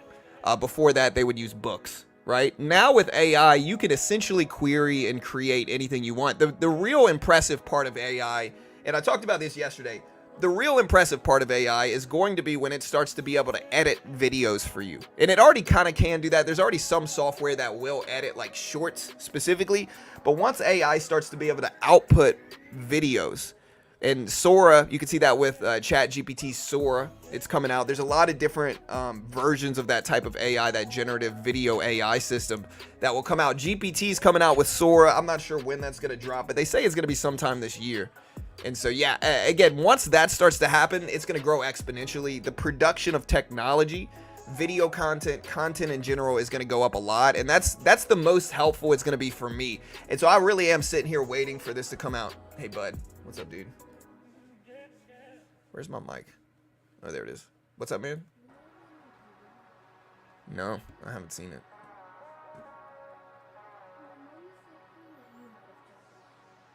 No, I didn't take it.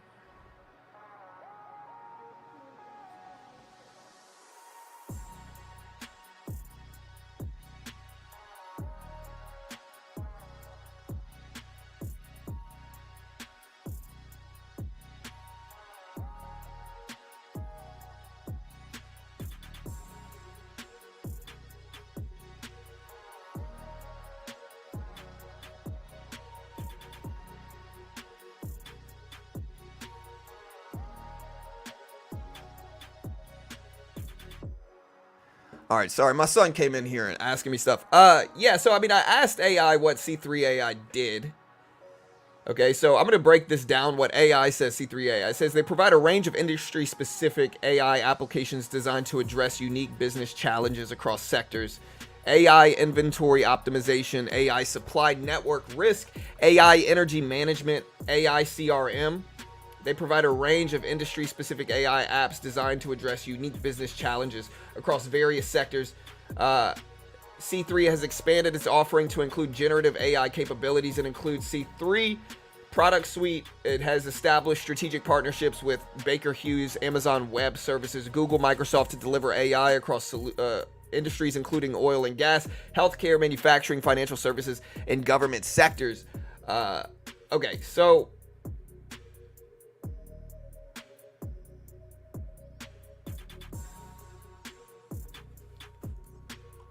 yeah, but what do they actually sell? Break this down. Yeah, I don't know. I don't know what they do, man. I think it's tough to figure it out.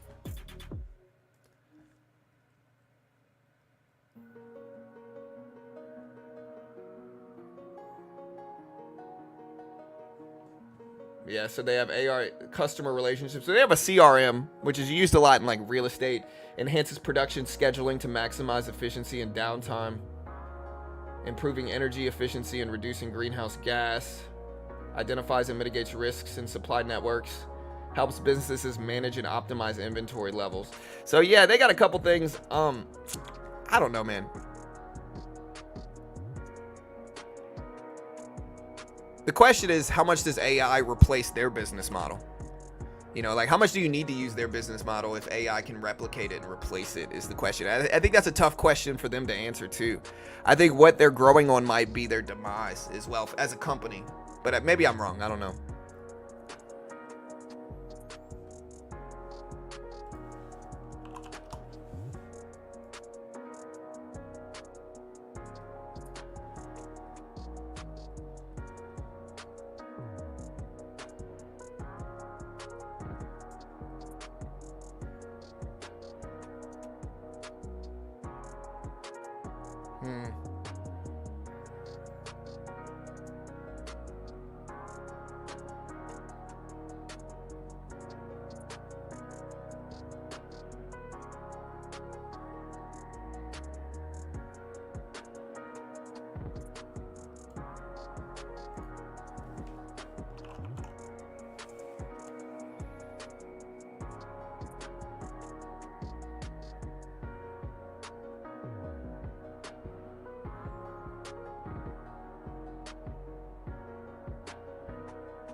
All right, chat. We have 12 minutes left. Hit the live button next to the play button. Make sure you're fully caught up. We got over 1,100 people here live.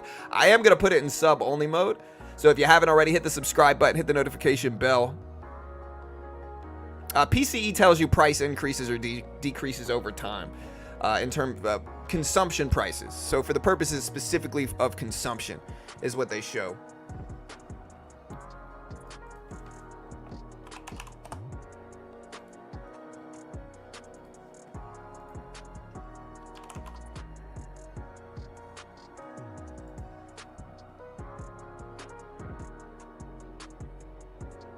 Trade trends in AI. Yeah, for sure.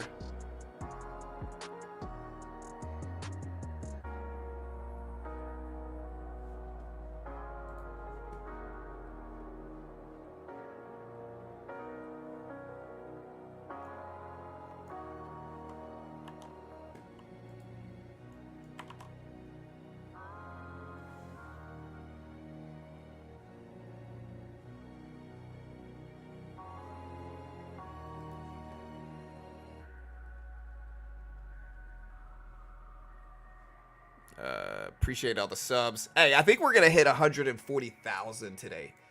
Chat, I think we're pretty close to it.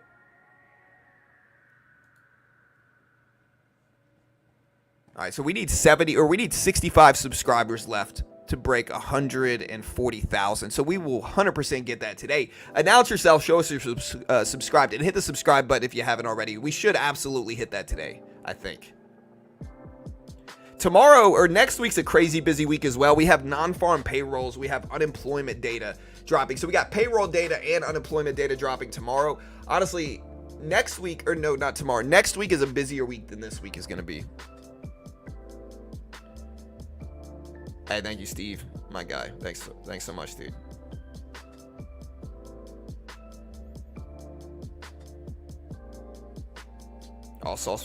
Software as a service companies are going to be in trouble. And I think this is very self-evident because I can have AI write me most of these softwares for free. I don't need to have a programmer design them anymore for me. I can have AI write it for free, which is a crazy good use for it. Like, a lot of people don't understand how easy it is to have AI produce software now. So you don't need to pay somebody to use software as a service. You don't need to, they're just going to lose business. That's very self-evident. They're going to lose business for sure.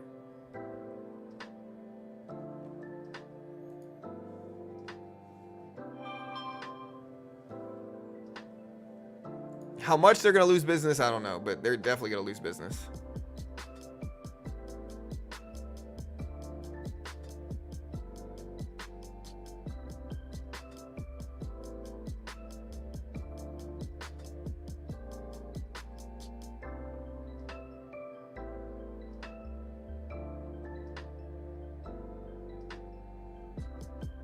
You mean like Windows? No. I mean, software as a service is a programming like jargon word. It specifically means using like a subscription monthly subscriptions or subscriptions based off of software. So like, hey, I can use this software to do this or this or this, right? Allowing people to use software. There's a lot of it in like WordPress applications. But it's typically software that's a monthly subscription or a subscription in general. Windows is an operating system. So I don't think it would be considered SaaS, but it might be. I'm not sure. Yeah, no, you don't have to search online either. There's a lot of catalysts that you could look at.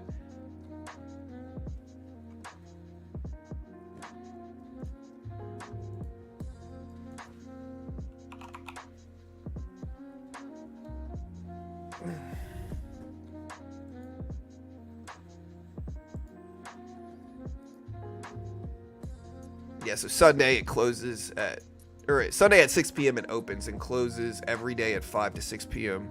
Friday at 5 p.m. So yeah, we're open every day every day during the week for futures except for Saturday.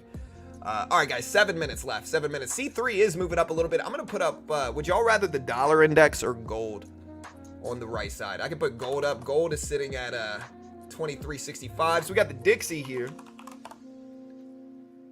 down on the day, probably because the market's up. So typically there's an inverse correlation with markets. Hey, y'all slap that subscribe button if you haven't already, chat. Again, I'm watching closely. Let's hit 140K. We should definitely hit it today. Yeah, we only need 55 subs left. So, hey, if you haven't already, subscribe, hit the notification bell. We do this live for free every weekday morning right here. We don't sell a course, don't sell a service, don't claim to be an expert, don't act like a guru. We give everything away for completely free here on this channel. Live, completely free. We drop everything here. So if you haven't already, again, subscribe, hit the notification bell. I appreciate it so much. Thanks so much.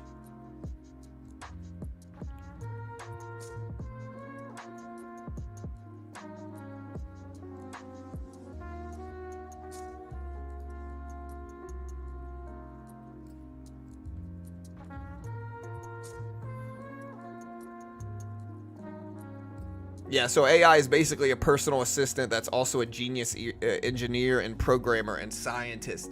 It's an expert in everything and anything in the world. It can also produce things for you. It can write things for you. It can design things for you. It can edit things to a certain extent for you. And it also can build programs, software, websites, anything you can think of. That's why there's going to be a lot of jobs made and lost from AI.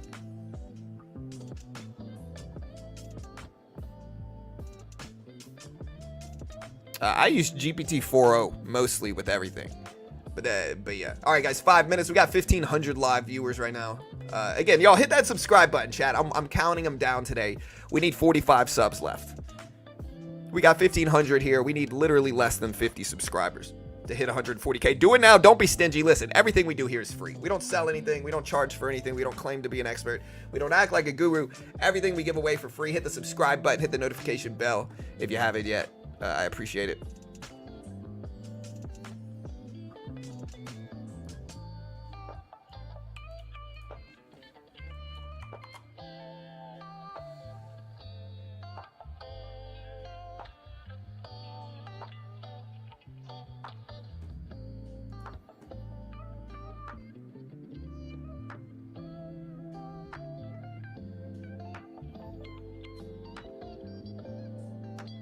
I don't think tech makes people necessarily lazy or could give them more time to do more things. I think it'll make people produce. I think the biggest effect that we're going to have from AI is going to be how much it allows people to produce. I think production and technology is going to grow exponentially from AI because you can just produce much more things, much more software, much more tech. You can reference more things. And then looking at that relative to like the increases in computing, specifically quantum computing and all that stuff, the next 15 years is going to be crazy for tech growth, like genuinely crazy.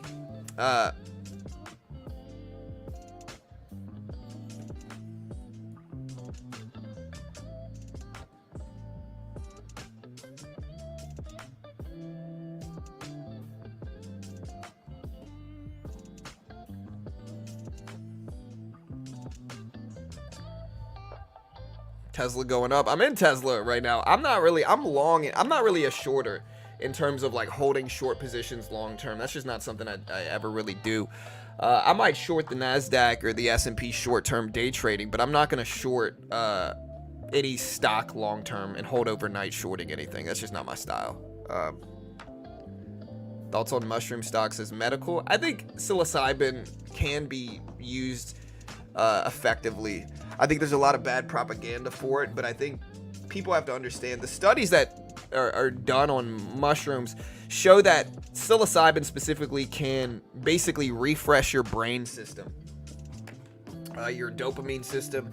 And I think with modern drugs taking so much of your serotonin, your dopamine away and like manipulating that system, I think if that is true, which is that it can refresh your dopamine system, your happiness, then I don't know, man. Again, I'm not sure, but I think it's interesting to look at. I can't say yes or no or good or bad or anything like that because I just don't know enough about it, but I think it's interesting for sure. All right, guys, we got about 2,000 people here live.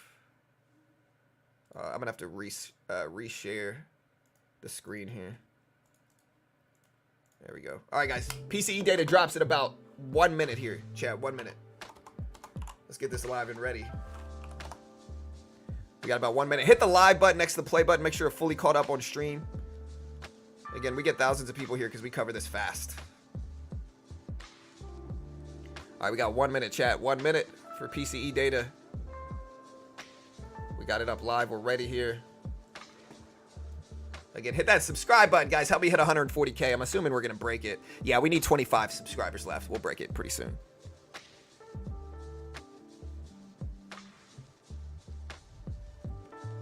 I mean, there's a lot of reasons it could come in high or low. We don't know what it's going to come in as. I would recommend not gambling on this data. I would wait for the data to come out, and then if you want to take some trades, figure it out there. But I wouldn't take any big position ahead of this report. All right, guys, we got over 2,000 people here live. PCE data expected at 0.3% for core. Remember, core PCE is the most important one. Chat, core PCE is the big one. All right, here we go. Data is going live right now. We need 15 more subscribers to break 140K. We should do so right about now. Lower is better, probably. Higher is worse. We don't know for sure, though. All right, here's the Q on the left, NVIDIA in the middle, Dixie on the right. All right, here we go, chat. And here's the report release right now. Report is out. Market is starting to move up a little bit on this report. It's a little bit delayed. Report is out live. PCE data. All right, so Canadian GDP came out. You can see PCE hasn't really come out yet, so the market hasn't really acted. It's slow. Okay, there's PCE data. PCE came in at 0.2%, lower than expected. 0.2% for PCE. Core PCE came in flat year over year. On month to month, it came in at 0.2% versus 0.3%. And so lower than expected month to month. neutral year to year. And then completely flat for regular PCE. The core PCE is the biggest one, but again, it came in completely flat year over year, lower than expected month to month. So better than expected month to month, which is core PCE month to month, came in at 0.2 versus 0.3%. And then yearly, it was flat, basically, guys. And again, the market has reacted positively to lower than expected PCE data. We tried to tell a couple people this before. They don't really listen. Again, I've said it before, sometimes people argue about the stock market that really don't understand anything, right? They're just kind of arguing to argue. I think the Dunning-Kruger effect is real in the market for sure, because everybody wants to act like an expert. But lower than expected inflation data did cause a positive initial reaction. Now, it doesn't mean it's going to hold up here. Sometimes the first move corrects and retraces quickly, but the dollar index is down. The Q and the NVIDIA charts are up. And so markets are up on this report. And again, we got 2,500 live viewers. Thanks so much, chat. I appreciate the love. We should have broken 140K just now, too. Let me make sure. Hey, we need 14 subscribers left. If you haven't already subbed, listen, we cover this live every single weekday morning for free. We don't sell a course, don't sell a service, don't claim to be an expert. I don't even claim to be a good trader. We report all of this economic data, FOMC meetings, Jerome Powell, earnings, all the big earnings, economic reports, market news. We cover it live in real time. Thousands of people tune in because we cover it quickly relative to everybody else. You can see NVIDIA start to push up, but we did have a green reaction in markets on lower than expected inflation data. So it came in at 0.2 versus 0.3% for core PCE. Remember, core PCE is the most important one. We're not talking about personal consumption month or personal income month to month or regular PCE data, which are the least important ones. We're talking about core PCE, which is the most important ones. Certainly the bigger watched metrics are core PCE.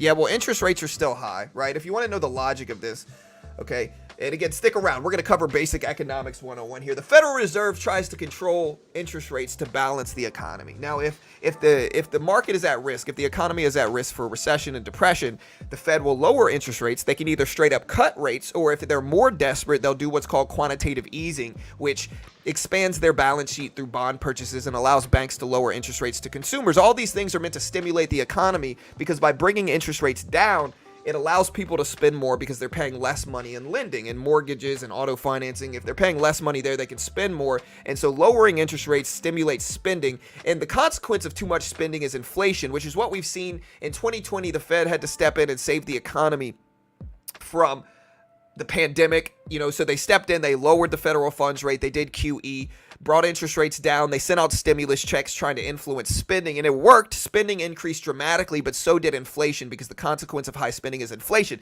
And so the Fed had to step in and play the other side of that, where they try to pull interest rates back up and bring interest rates back up to discourage spending, because the reason they do so is to combat inflation. If people are spending too much, you raise interest rates. You could do either basic rate hikes, or you can do QT, which is quantitative tightening, which is letting bond holdings mature and run off the Fed's balance sheet. This causes banks to force interest rates to stay high instead of lowering them, and ultimately causes people to spend less, because if you're paying more money in interest, then you got less money to spend. And so that's the Fed's logic, and that's kind of what we're currently in right now. Is we've raised the federal funds rate over the past few years, and for the past year or so, we've been pausing the federal funds rate as they're high. And if you look at mortgage rates are high. They're at freaking 8%, 7%. Auto loans are high interest right now. And so again, they're doing that to discourage spending, and it seems to be working. PCE data came in a little bit lower than expected. We'll see what CPI shows in the coming weeks. But yeah, that's the Fed's logic. And so again, if you want to day trade this with me, in the futures market, you can day trade. There's no PDT rule. You can day trade the S&P, the NASDAQ, basically the SPY and Q price action with no PDT restrictions. And it's a powerful way to learn how to day trade, because you have limited risk in these funded account programs like Apex. They give you a demo and they test your skill with a demo account first. If you could pass the test with a demo, they fund you the same amount. The base one is only 25K. So if you pass the test, you get 25K in funding with a 90% split. You got to make 1,500 without losing 1,500 and following their rules and conditions. It comes with real-time data, 55 value included, and this is like $25 if you use my link right now. So if you look at how much this data would cost outside of it, the value is there. If you pass this test, you get 25K in funding with a 90% split. And so it's similar split to putting the money up yourself, only minus 10%. So it makes sense to try, and if you lose, it's not the end of the world. For the time being, the 250K challenge is available for $16 if you use my link. $16 if you use my link. Great way to learn how to day trade. You can try this out at $16. If you lose, you're out $16. It's not the end of the world, but if you pass it, you get $250,000 in funding with a 90% split. If you make 20K, you keep 18,000, which is 90%. They keep 2,000 since they're loaning you that money or letting you use that money. Great way to learn how to day trade when you consider most day traders lose. Instead of risking thousands, try this. It's a great middle ground that teaches you how to trade under pressure. And if you want to check it out, again, they are a sponsor of mine. I'm biased because they pay me money. And we're going to day trade with them later on today. But again, check them out if you haven't already. Great way to help support your boy here in this channel.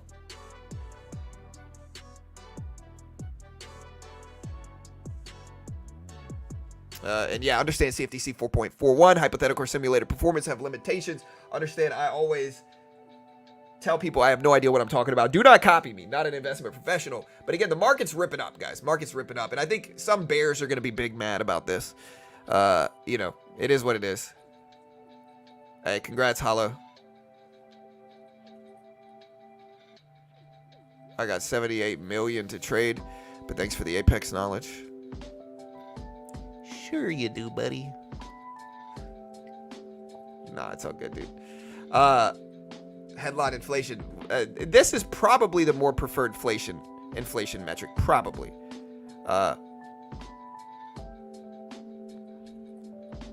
I will get lower. I said it. You said that the market would react negatively to that. You said that the market wants higher inflation data, and that higher inflation data would make the market react positively, and lower inflation data would make the market react negatively because of economic growth. And higher is more economic growth is basically what you said. I told you were wrong, and that if CPI data came in lower, the market wants lower numbers, not higher numbers. And again, lower numbers came out and the market went up. So, I mean, yeah, you could say I was right, but of course you weren't. And that's okay. Not always. I said sometimes the first move can be the wrong move. And so sometimes it corrects the first move. But yeah.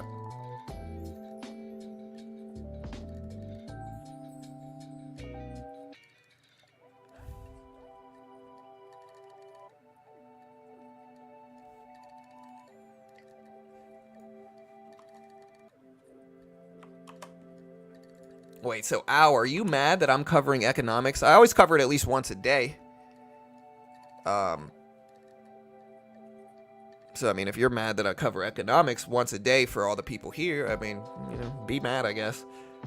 Top 3 most mad person in the world right now, chat. Dollar index is breaking down here. The Q is moving up. Nvidia is trying to move up as well. Non-farm payrolls next week, unemployment next week, non-farm employment change data next week. We got a lot of stuff. So next week, let me put this into perspective here for everybody at home. Next week is probably a busier week than this week, to be honest. Next week we got flash manufacturing and services PMI.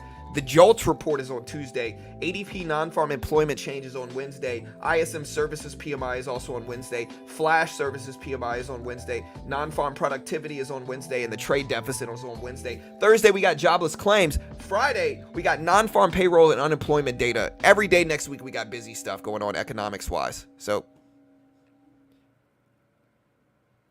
no other channel covers economics this fast. Yeah, man, like, listen. In the end, people create a bunch of fake accounts and then use those to troll and then act mad and instigate something on one and then criticize my reaction on the other. Again, people are just weird and obsessive, dude. Part of running a YouTube channel. I'm mad too. You don't sell courses and help people try to understand the data. I know, dude. How dare me, right? How dare I tell everybody I'm biased in my sponsor's favor and I'm not an expert, and tell people not to copy me and that I'm not an investment professional? How dare I tell people I'm not even a good trader? And don't listen to top 3 worst trader of all time ever in the world right now. How dare? Yeah. I'm going to chat for lunch. All right. Hey, good luck, brother. Have a good lunch, dude. It's a sad time in my life right now. Okay, my family used to go to Freebirds all the time. We would go to Freebirds. Okay, every time I eat Freebirds nachos, I wake up the next day sick. I can't eat it anymore, guys. I'm genuinely upset about it. I like Freebirds much more than Chipotle, but I can't eat, like, I'm at the age in my life where I can't eat nachos anymore. You know, they say getting old sucks. I'll tell you the worst part about getting old is you can't eat everything you used to.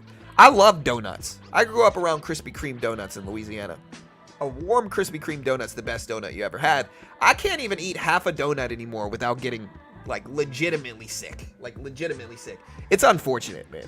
If I eat nachos now, I'll wake up sick. It's terrible. What does the data mean right now for the dollar? The dollar index has an inverse correlation with equities markets. Okay, so what this data means is less inflation worries because the inflation data came in 0.1% lower than expected month to month. So they expected a 0.3% rise in PCE prices month to month. Instead, prices only rose 0.2% month to month, which is lower than expected, which signals what? It signals less inflation worries, less inflation problems, slower inflation growth than initially expected. That's what today's data showed. And that is why the equities market specifically, which has to do with how much money people have to invest in stocks, that's why it's reacting positively to this report. And it's also why the dollar index overall, which is going to react positively to more spending and higher prices, is reacting negatively to the downside. That is basically what this data shows and means. Yeah, I can't eat donuts anymore. If I eat a donut, I get sick. I can't do it anymore. It's a really sad day for me. It didn't come in lower. It came in as expected. I mean, listen, guys.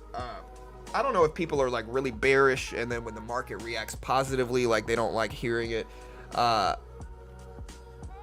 I'm going to break this down for you guys. And maybe that's not the case. I don't know. But I'll break it down. Number one, core PCE is the most important PCE prices. Out of core PCE, the monthly report is the most important report. Okay, so I'm going to say this again. Core PCE is the most important over regular PCE data. You can look at any major platform and see that. Number two, the month-to-month reading for PCE is the most important reading. Okay, so if we look at core PCE month-to-month, it was expected at 0.3%. It showed up at 0.2% lower than expected. The market reacted positively to that. That is what we have going on in the markets right now. And it's not really arguable. You know, again, inflation data either came in as expected or lower than expected. When we look at the most important metrics, which is core PCE month to month, it did come in lower than expected. The market did react positively to that. And again, this is not a shocking reaction. This is kind of like CPI. If it comes in lower than expected, is going to cause a positive reaction in markets. That's what happens with lower inflation data, especially in a period of time in which inflation has been really rough the last 5 years. Over the last few years, the Fed has been doing quantitative tightening, a very hawkish move, which means they fear inflation. They've been keeping interest rates high because they fear inflation. And so, you know, the Fed wants to keep inflation down, and this data shows a little bit better than expected inflation reports.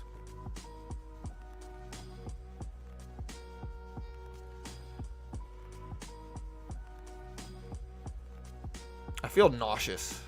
It's acid reflux. I have a hiatal hernia, which is like part of my stomach leaks into my esophagus is what it means. I've had an endoscopy done.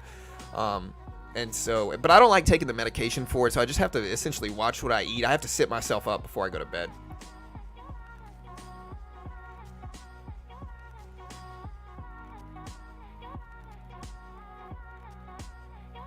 Yeah, I don't know. I think people like, you know, again, bears typically sit around looking for numbers to,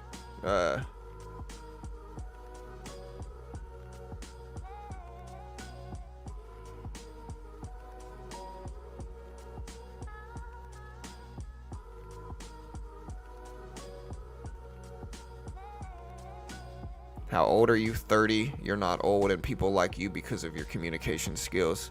Too new to judge the trading. Well, look, I'll judge it for you. I'm one of the top 3 worst traders of all time in the world right now. You know, the list goes Pee Wee Herman, Jon Snow from Game of Thrones, and then John from Beginner Trading. In terms of the worst traders in the world, that's them. All right. I'm number 3 on that list, a respectable number. Worst trader of all time, for sure. Don't copy me. Not an investment professional. Don't sue me. I'm not liable. All right. This is my disclaimer here, chat. Remember, I am terrible. Have no idea what I'm talking about. Remember, I do trade off stream. You're certainly not going to see all my trades. In fact, sometimes when it's an emotional day, I stop showing my trades to the stream as well. And I have no problem admitting that, because to be honest, people don't understand how difficult it is to trade in front of 1,000+ people. Super stressful, super emotional. And I'm going to do whatever I got to do to curb that emotion. But I will say, in terms of swing trading and investing, I am green thousands on the year. On Toss and Thinkorswim on my TD Ameritrade account, you know, and I can't lie about that or I'd get in trouble. I am green thousands on the year.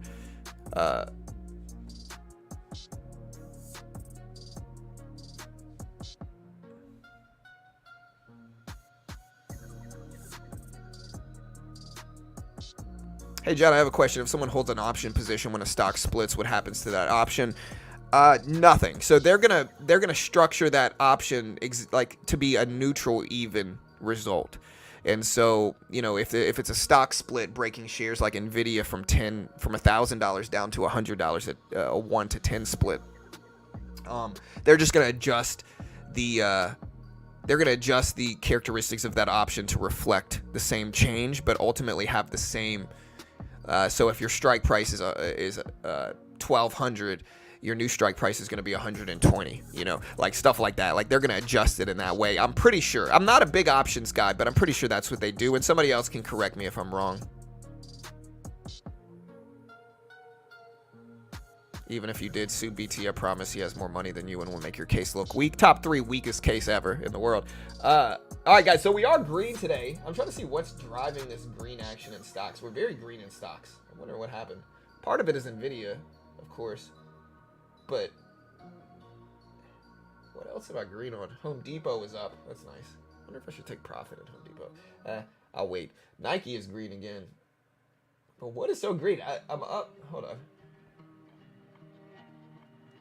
Weird. I'm up almost $100 in equities, but I see I'm up some in Nvidia. I guess that's what it is.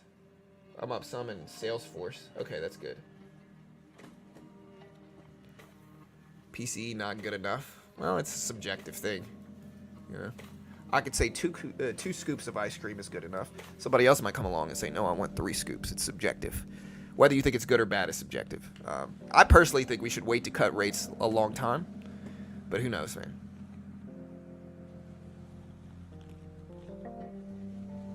I love how they're professional traders in the chat telling you you're wrong, but they're watching beginner trading. Yeah. Yeah, I mean, most of the time people watch me because I'm reliable. Well, no, you can trade on Toss, but yeah, I'm now on Schwab. But yeah.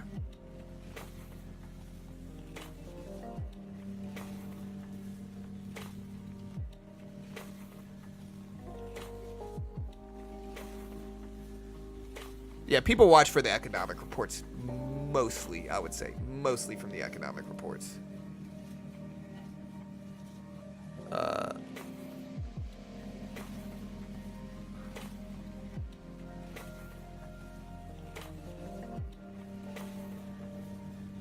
Some come for the music. I'm just here for the giggles.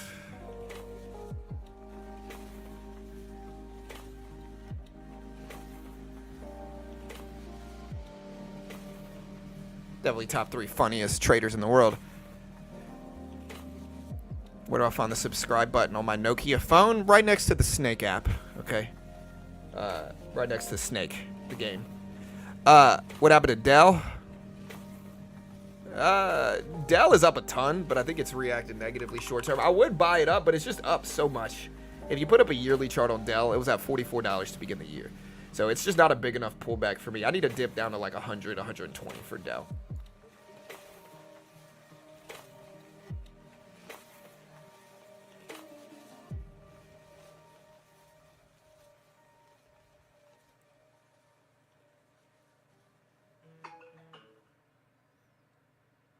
Who?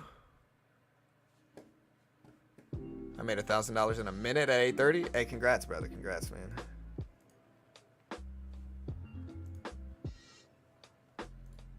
We'll see if the market holds now.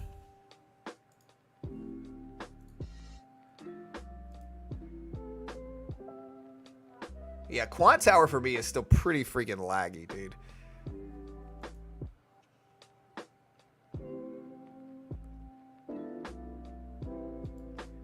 Like, I'm already funded in, like, potentially, like, 4 different accounts. And so it's hard for me to spend time trying to get funded in one of these. But, oh,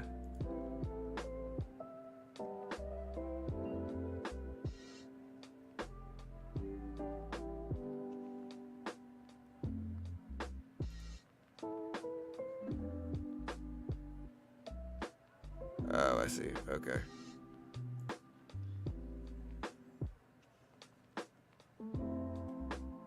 Yeah, dude, I'm looking at it. That's what I said. I'm on Rhythmic right now. I'm gonna have to get some on Trade-Evade.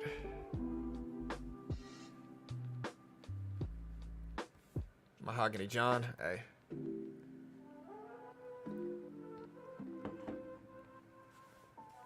What happened to Mitch? Mitch is a good dude, man. He's still my friend. We might be seeing him later on today. Maybe. Not 100% sure, though.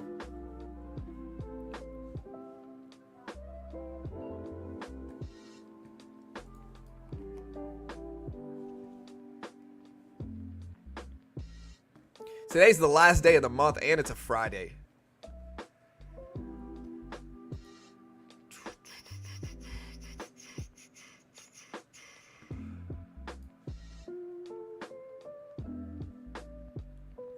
Once you're funded, are there activity rules?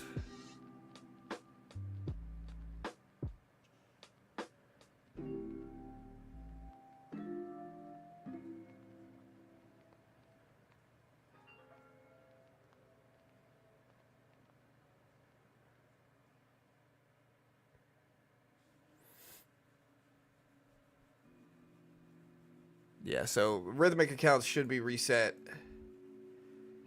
if yeah, if you had glitches with them. Yeah, I think there's some rules. Just check with the site. Check with their site, guys. If you want to check out Apex, again, we're going to be day trading on there today. Heading into the opening bell chat, we are going to be day trading on there today, so stick around. Let me pull Trade-Evade up. So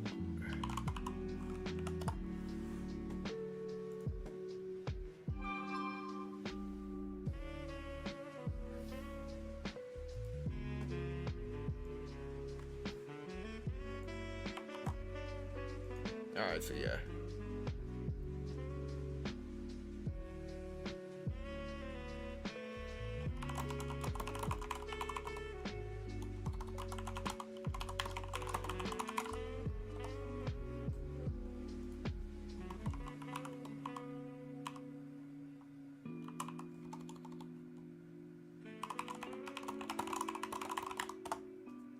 Make sure AI can do this.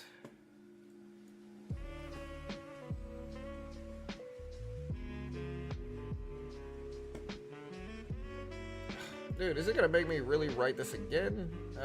Where is it? Back. Oh, wait. Okay, here it is. Never mind. Okay.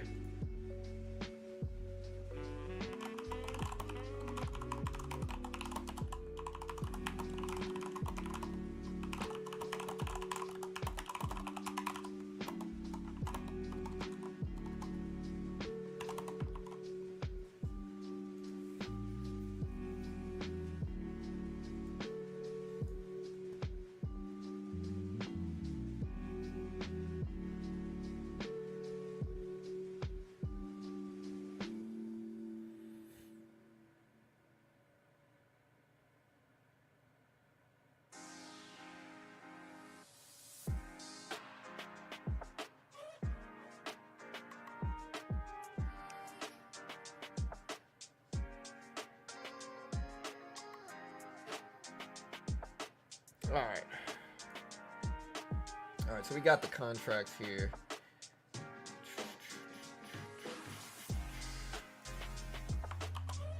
See if it lets me do a PDF file version of it.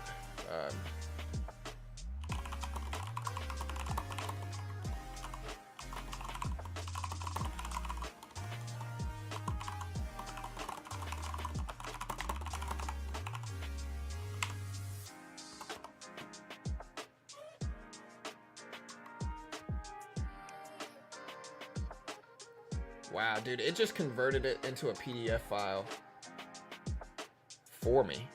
Wow. That's cool. All right, guys. So yeah, let me pull up Trade-Evade. We did make some money on this yesterday, I think. Let me make sure.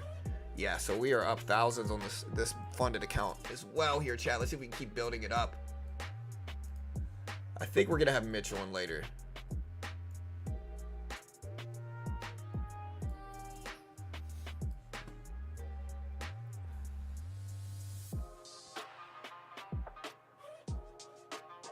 Yeah, so again, we're gonna be trading on Trade-Evade. Dope. Okay.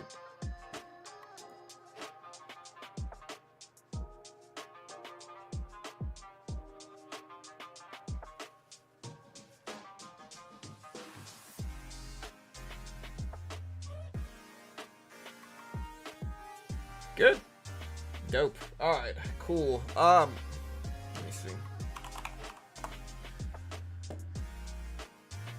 We should have DocuSign available. All right. So we got a little pullback here. I'm gonna buy a small little bounce play. Start the trade off here, but if it breaks down too much, we're gonna have to cut it. We did make 500-600. Maybe we made more than that yesterday. All right. We're up a little bit. All right. So we just made a small amount here. I think we could have done better, but it's all right.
Weird, guys. I'm sorry. I don't know what happened with trade I don't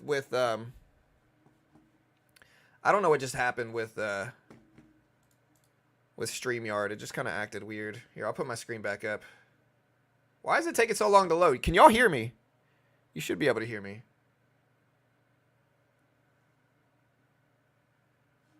Can you guys hear me? Chat. It should work. We should be good. Can y'all hear me? I don't know why it's taking so long to load. Okay, yeah, y'all. So y'all can hear me. All right, cool. I don't know what's going on with this. It's weird. Yeah, just kind of weird. It has been storming on my end today, so maybe that's what this is. Let me exit out of some stuff. We got a lot of stuff up. Let me exit out of that. We'll keep those up. Let's get this out the way.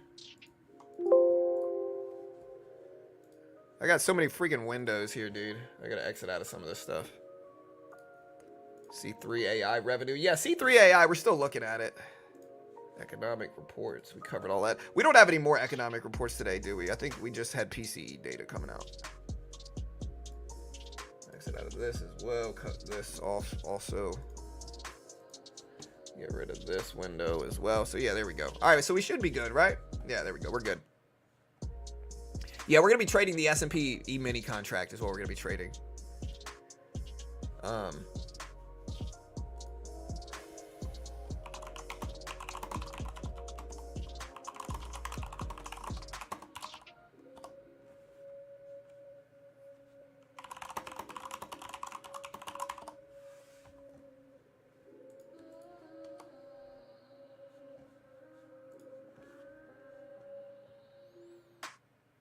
Chicago PMI at 945 today?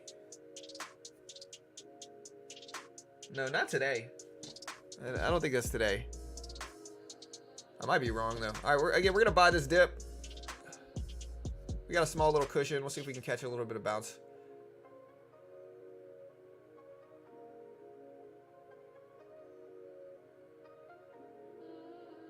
Flat, slightly green. Right, so we just made another little couple bucks from it.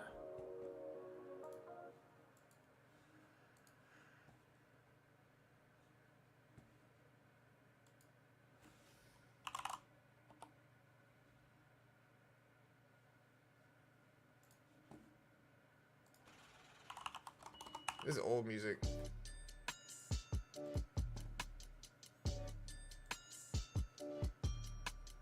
I wonder if they'll let me search.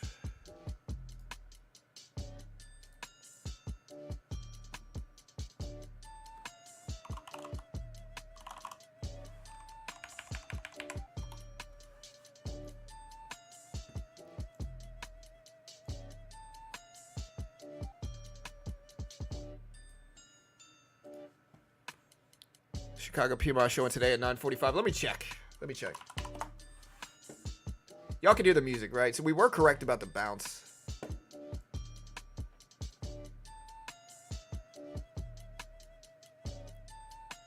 Yeah, we do have Chicago PMI today at 9:45. You're actually correct. It's not a huge report, though, but it is somewhat important. So in the futures market, I'm using a platform called Apex. I'm going to buy this dip again. So we have a platform called Apex. This is what we're actually trading on right now. It's Apex's funded account program. They give you a demo, and they test your skill with the demo. If you pass the test with the demo, they fund you between $25K up to $300K. This is a $50,000 funded account that we're up thousands of dollars on so far. And so again, they give you a demo, they test your skill. I'm basically trading the QQQ price action. I can also trade the SPY price action in what's called the S&P E-mini. It's actually what the SPY tracks, as well as what the Q tracks. This is actually what the Q tracks in futures. No PDT rule. Apex gives you a demo, test your skill with the demo, and just taking the challenge builds your skill. But for the time being, again, you can get the 250K challenge for only $16 right now. $16 for the 250K combiner challenge. Very cheap. If you pass it, you get 250K in funding. If you lose, you're out $16. It's a beautiful middle ground where if you're good enough, you can get started for a small amount of money, potentially start taking withdrawals. If you're not good enough, you're going to lose much less than you would putting up 5K yourself and losing that. Great way to learn how to day trade with less risk. And again, most futures traders should be trading, or most day traders should be trading futures. The patterns are very similar to blue chip patterns, but there's no PDT restrictions. Remember, they are a sponsor though. I'm biased. They pay me money. And so of course I'm biased in their favor. Understand CFTC 4.41, hypothetical or simulated performance have limitations, all that good stuff. Check it out. There's the link. Use coupon code BT if you want to get the max discount. NVIDIA is very strong today. I don't know if it's going to break lifetime highs, though. The lifetime high on NVIDIA is only 1158, and we're at 1130. So it's certainly possible we do, but it's certainly not a given that we do either.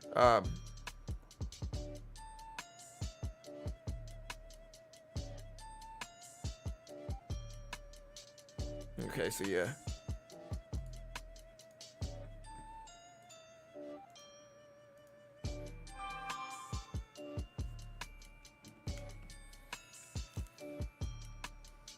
I don't know. I got a couple PA accounts. Probably I don't know. I've either got like 5 or I've got a couple.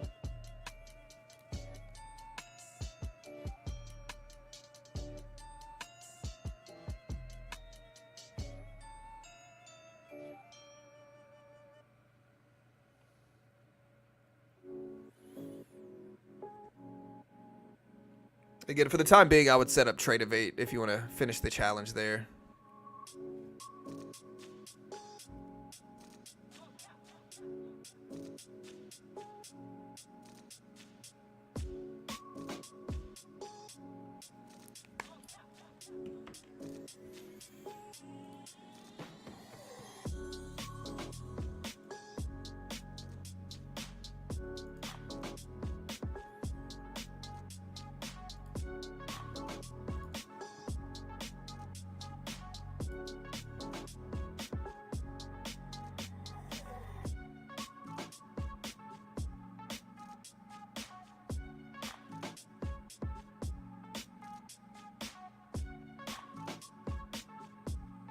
Okay. So we got this.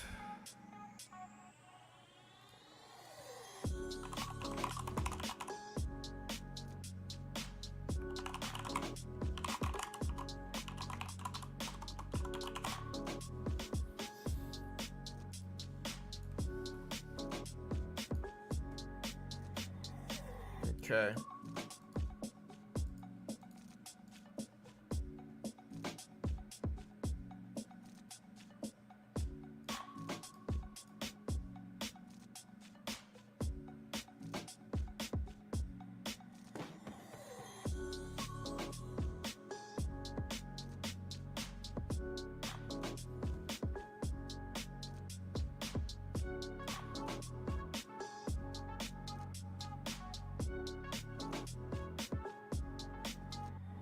right.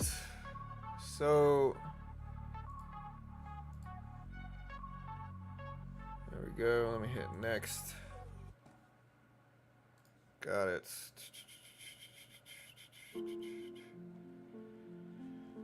Oh.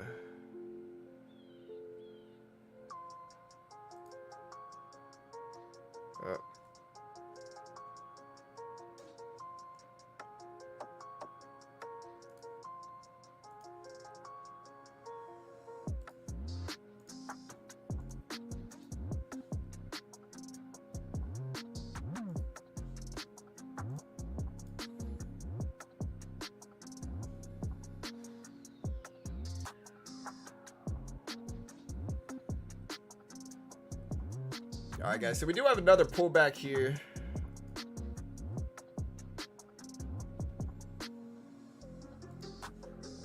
So we have another pullback.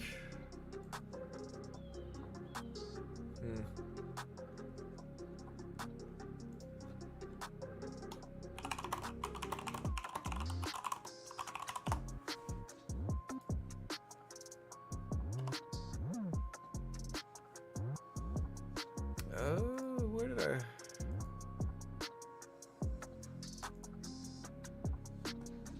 Yeah, so let me see.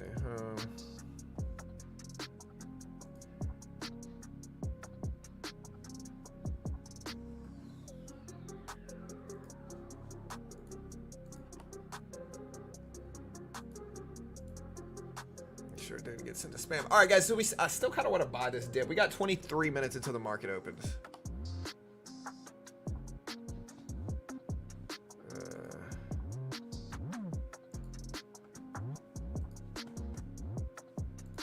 All right.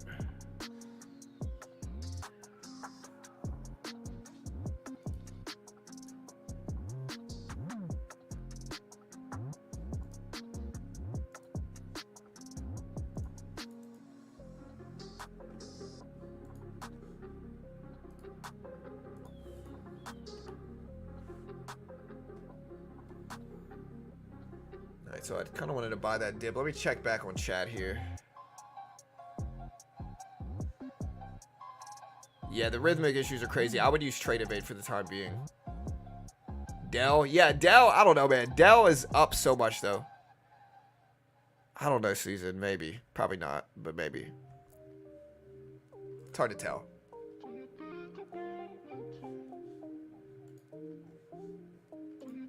All right, guys.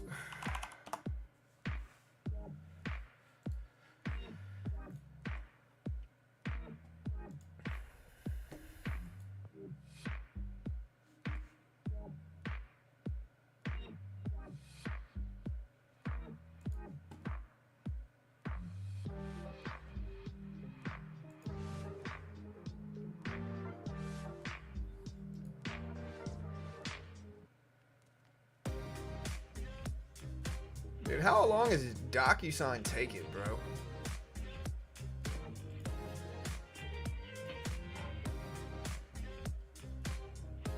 Oh. Wait, is my internet out? You see this again, bro? Hold on.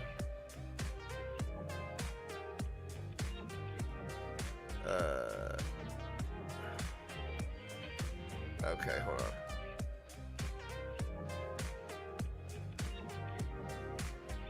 Okay, that's what I have to do. That's what it matters. Okay, that's what I gotta do. All right, my bad. I see what was wrong.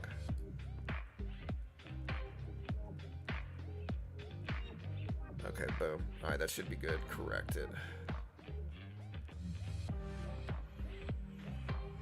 All right. Like, do you see this refreshing? I think I know what this is. This has to do with my internet, but still. There we go.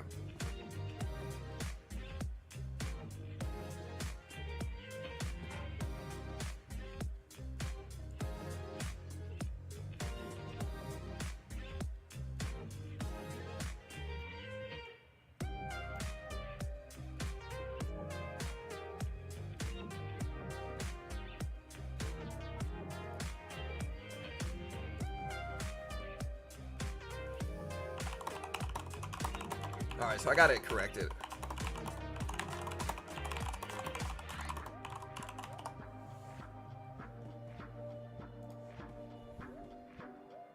There's Rhythmic. Yeah, Rhythmic's having a lot of issues. So I wouldn't try to use Rhythmic right now. It's too tough to use.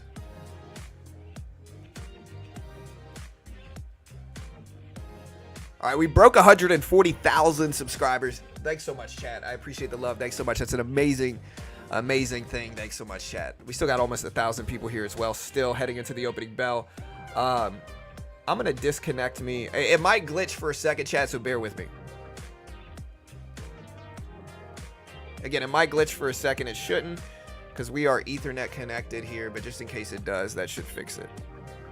Yeah, we did break 140,000 subscribers. Hey, thanks, guys. When's the barbecue? GameStop actually just went green on the day, chat. NVIDIA pulling back to the volume-weighted average price.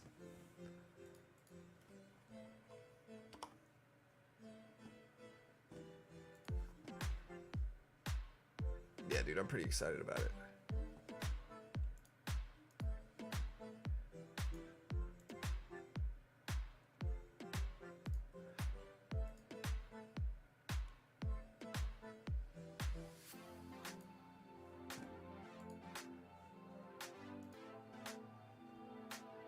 Yeah, dude, Apex accounts are freaking weird right now.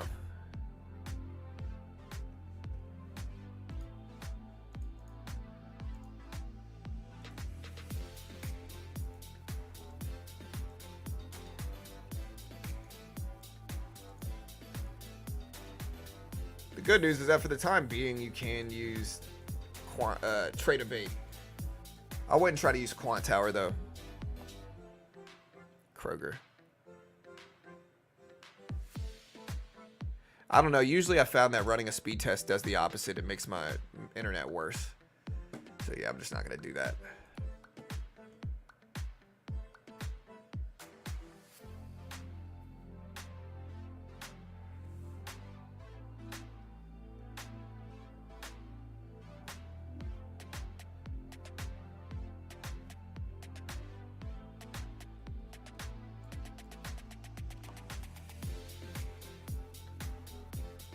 All right, chat. Again, Dell at 143s, GameStop at 2270s, 23s, Tesla at 180s or so.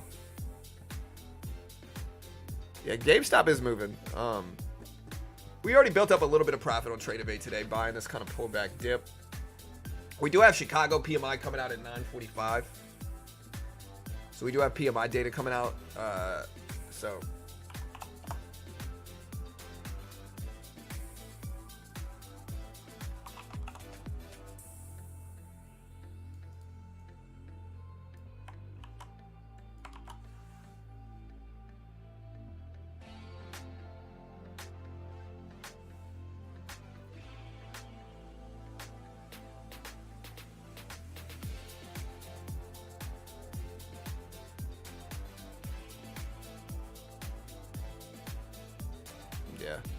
yeah, some of you guys might be delayed. I think Gibson, you were delayed. Hit the live button next to the play button on your screen. It should help you. Yes, I am married.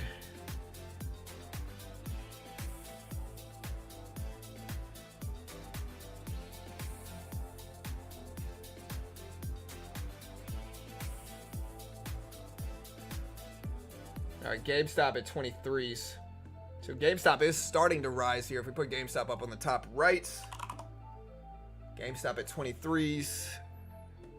Expected PCE to be 2.6% or under, but it's 2.7%. Nobody expected 2.6. Most people were expecting 2.8%, and that's what we showed up as for PCE data.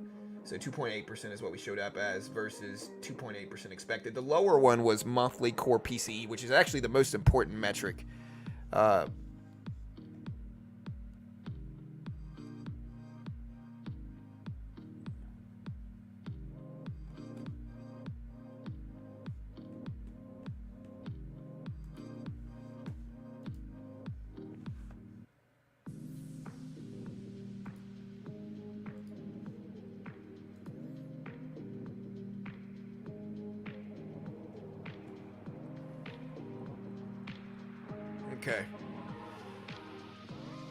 Let's get Mitch in here.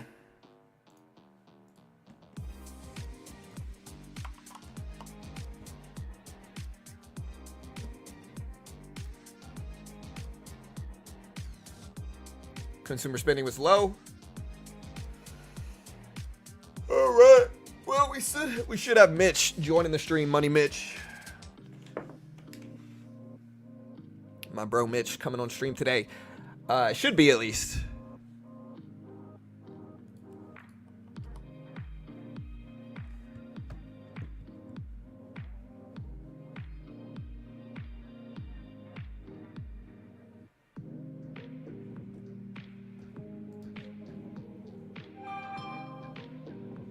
Cool.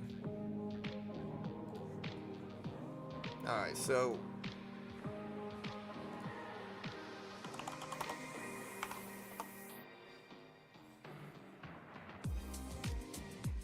glad consumer spending was low. Yeah, so PC data came in slightly lower than expected. Slightly lower than expected. Again, everything's been breaking highs, though. I don't know if the market's going to hold these gains.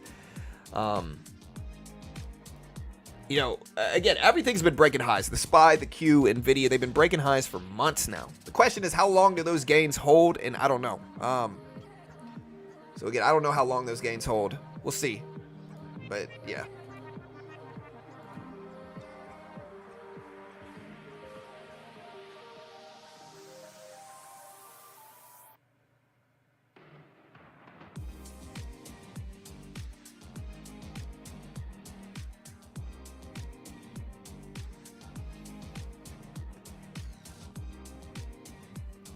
When's the next earnings season start? Tesla usually sparks off the earnings season. So the next earnings season generally starts by first, the way all earnings seasons work, you can always tell when they start. Look at when bank earnings specifically start. So bank earnings, specifically, we're going to look at JP Morgan, happened July 12th. And so earnings season starts in about a month and a half on July 12th, followed by Tesla, followed by a bunch of other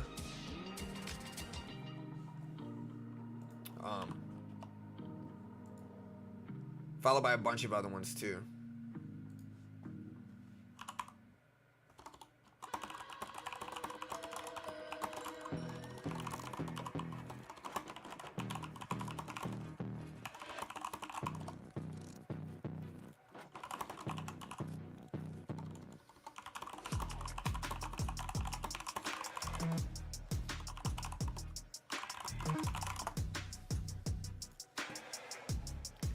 This means the June 12th report from Jerome will send us into the green for a while. Maybe.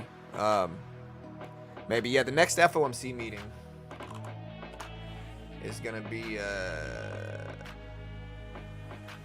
Yeah, I don't know when the next Powell speech is outside of FOMC. Let me see if I can look that up. I wonder how good AI can make this. Let me see. When is the next Jerome Powell speech? Not the actual FOMC meeting, but other future speeches by Fed Chair Powell. Let's ask AI. See what we get.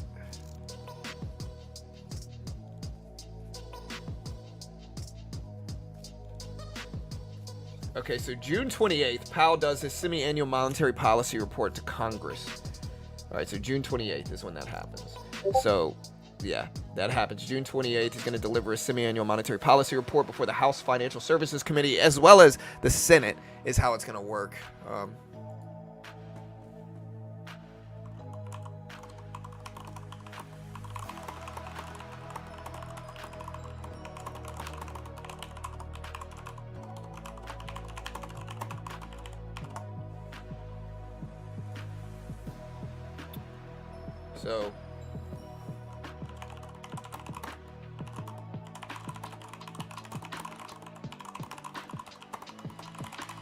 So to list all the Powell speeches we have over the next 3 months, but that's nice. It can query when Powell's speaking, and yeah, so it has to do with Rhythmic Accounts Abraham. They're gonna fix him over the weekend. Yeah, Powell So July 20th, Powell is going to speak at the Global Economic Symposium. August 25th, he's going to be delivering a policy speech. Oh, the Jackson Hole Symposium is going to be the 28th. That's a big report too. And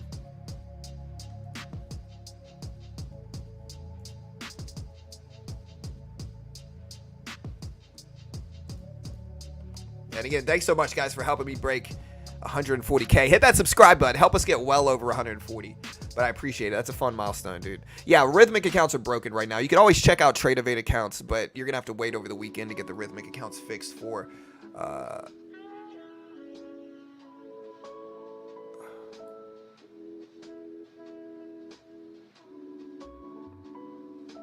Wait.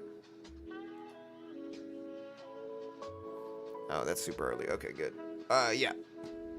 So Rhythmic accounts are broken right now, but they should be fixed later.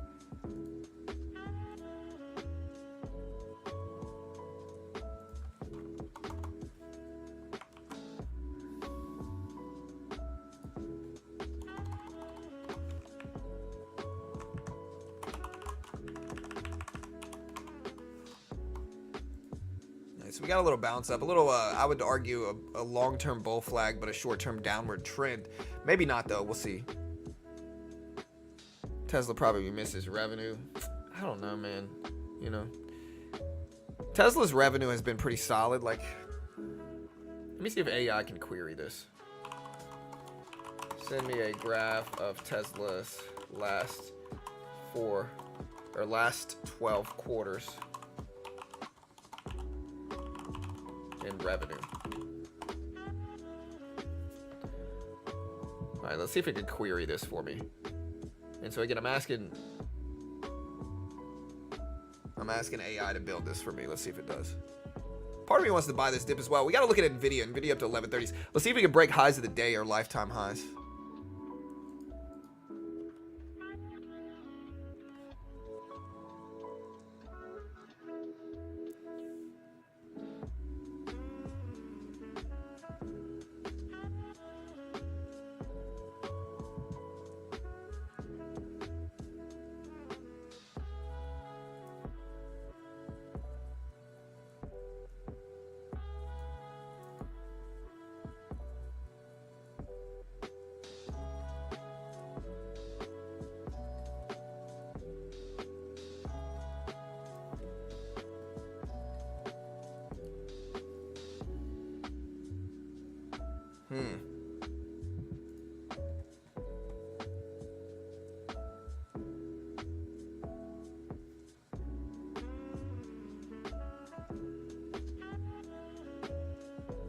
Okay, so it did. Here's the last 4 quarters. Wow, dude, what a nice graph.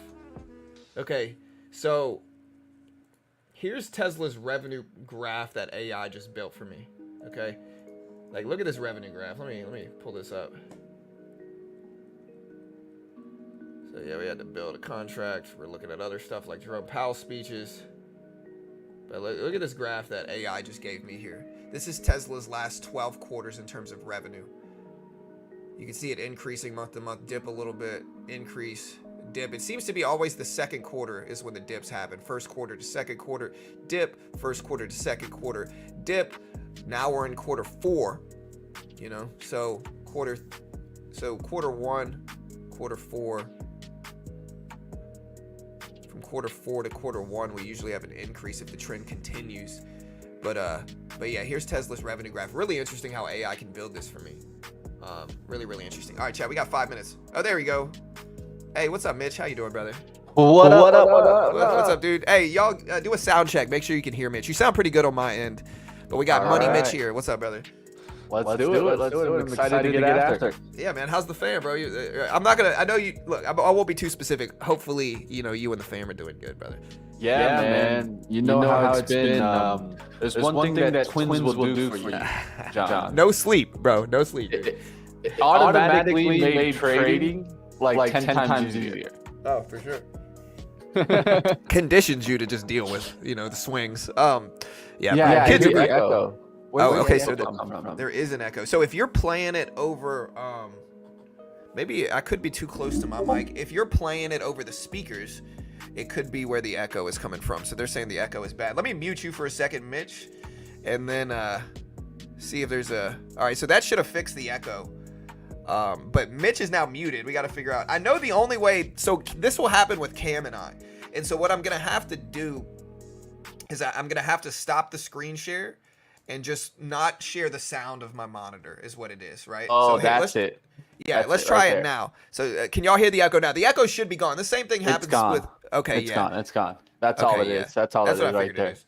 Yeah. So we All should right. be good. It's not on my end. No, Mike, it's Mike, it's StreamYard. his. Yeah. I always love this. Always that one guy. It's his. Yeah. It's that guy's right there. Yeah, they're trying to make us turn. That's what they do. That's the internet. All right, yeah. So the internet's gone. Yeah, that's what I figured. We run a crypto show. I don't know why it messed. Like even if you're routing your audio to your headphones, it still does it for some reason. But just no music today, guys. Y'all be all right. All right. No worries. So Mitch, how do you feel I about? can play something. Yeah, how do you feel about the AI craziness over the last few years, brother? That's what. It's been a while since we chatted, but one thing that I always talk about with that is that it's the next hype word, right? There's always the next hype word, right? We can just look back in time and realize that there's always going to be something like this. Sure. I remember when I first started trading, the hype stuff was shipping stocks, and all of a sudden everyone was looking at shipping stocks, right? Yeah. I mean, there's always a flavor out there. Right now, that's the flavor ice cream. Sure. You can be like those people that don't want the flavor ice cream, but guess what? It's still being served to you. So you might as well start eating that flavor and making some money with it, right? I mean, right. If you can't beat it, join it. That's what you got to do. That's just what it is, right? And I mean, we can all sit here, back and forth and argue whether if AI is good, bad, in the middle, in between. But the truth is, it's here. Sure. And with that being mentioned, there's money to be made, right? Right. And then a lot of times when you see these kind of situations, right, it's usually money that needs to be made early. And you need to be part of that early majority if you want that big money, right? Yeah. Like the NVIDIA over the last 2 years, man, just freaking ridiculous. You could essentially have just bought an NVIDIA and not been trading this whole time and probably killed it way more than any other trader. Oh, for sure. Yeah. If you just held NVIDIA from 2 years ago to this year, you're going to be up, what, like 5x? That is like what the S&P will give you in over 2 decades is what it's going to take to get that. On average, those gains on the S&P. So if you average 10% a year in the S&P, it's going to take decades to get the type of gains that NVIDIA has done. Really, maybe not NVIDIA. NVIDIA's up, what, 5x? Actually, hold on, let me check. I think NVIDIA's up 5x. So, yeah, I mean, just about so, yeah, it's going to take decades on average. But the question is, does it hold? The market's been breaking highs for months now. Months and months. Last year, the S&P did 24%. So crazy gains on the last year. This year, we're already up a lot as well. There's a ton of stocks that, you guys know me, I like buying dips. Like, I love buying pullbacks and dips. I don't really feel comfortable buying up anything at these current levels. Now, maybe if we get like a big pullback, people were talking about Dell and stuff like that. We need a bigger pullback for me to really start buying up stuff again, I think. Yeah, I mean, at the end of the day, at these levels, you're always going to be essentially buying the rip, essentially buying the high, right? And I mean, I can't blame you for having that mentality, John. I mean, it's definitely kind of a pull the rug moment eventually, right? At some point, they're going to pull the rug on NVIDIA. Right. But the question is, when is that going to happen? That's why I always say you got to know the best lunch spots in Wall Street. Yeah, for sure. Because the truth is it's going to be like that, right? One day, the banks are going to sell their position, majority of it. They're going to take their gains, and NVIDIA will come back down. But until then, they can keep riding it higher. And one thing I noticed with NVIDIA, because trust me, I've been the crazy guy out there, maybe trying to short it once or twice, is just watch the hourly charts with NVIDIA. The hourly charts tell me a lot that this is more institutional play because you'll get those hourly ranges from the top to the bottom. And so what are they doing? They're washing out some traders on the hourly basis because on the 1 minute, that would look like down, down, down, down. Right. But the truth is on the hourly, it's just going to the support. Right. And they're buying it back there, right? And I see that happen often. Yeah, washout days. So there's the opening bell chat. GameStop ripping up. Sorry, don't mean to cut you off, Mitch. No, GameStop. SPY.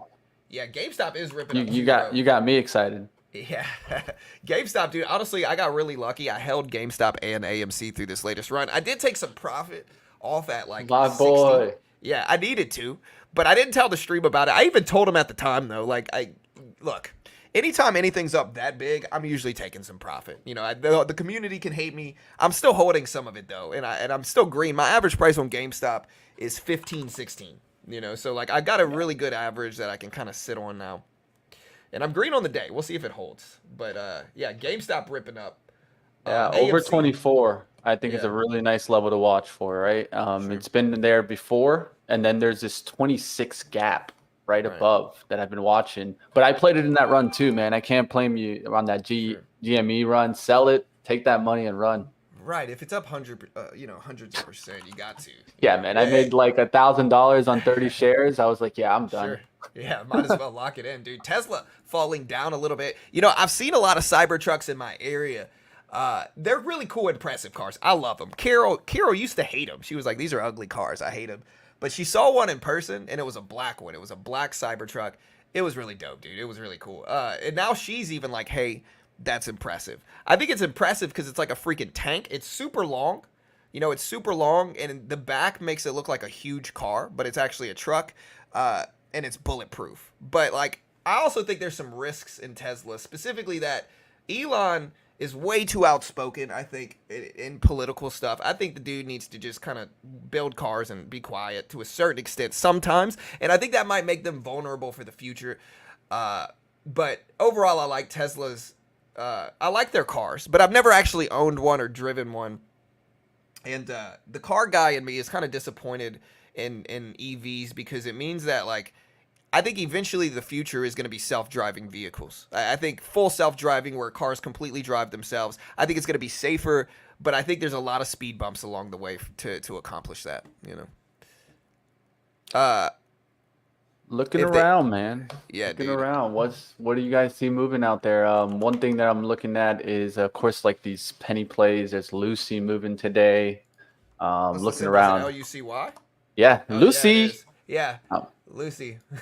What's her husband's name, dude? I used to watch Lucy, it. I'm home. Yeah, I used to watch it on. I used to watch it on Nick at Night as a kid. I used to watch I Love Lucy. Yeah. This looks like those classic $1 poppers. The only question is, can it today actually hold $1? We'll see what Yeah. happens. Yeah, dude, I haven't messed with these.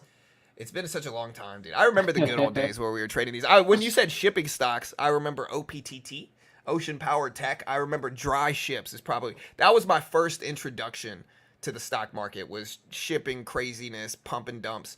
Dry ships went from like $2 to 100 and something, and then back down to like $5 in 2 days. And that's when I was like, okay, you can make money doing this. But you haven't really seen too much like that since then. I think the market slowed down a little bit from all that stuff. But yeah, lately we've been trading futures. I'm up a little bit on the day. I don't know if I want to buy this dip though. I think the whole market's following Nvidia. Yeah. And Nvidia's dumping at the open. Yeah, that's exactly what it is here. I'm watching the same thing, and it's Nvidia. Yeah, Nvidia's dumping. Tesla's dumping. Utility is strong today. I know those aren't the sexy plays, but sometimes, hey man, you gotta just play the non-sexy play sometimes. XLU's been hot as of late, has pulled back a little bit. Maybe utility's taking that second leg up. Right, for sure. I'm looking at the daily chart. That one has a good daily chart. I don't usually mess with these ETFs. I'm sure there's some good plays. I just don't know it well enough to do it. But Yeah, I just you know me. I look at the relationship, right? And I'm just looking at like, okay, so I use XLU just to describe what I'm seeing out there. But yeah, you Right. can see it in like Nextera, NEE. Look at that chart. Sure. That's a nice energy chart. Yeah. Oh yeah, next era. It is solid for sure. It's been That's a look at it, leader. since March. It's had a crazy good rebound.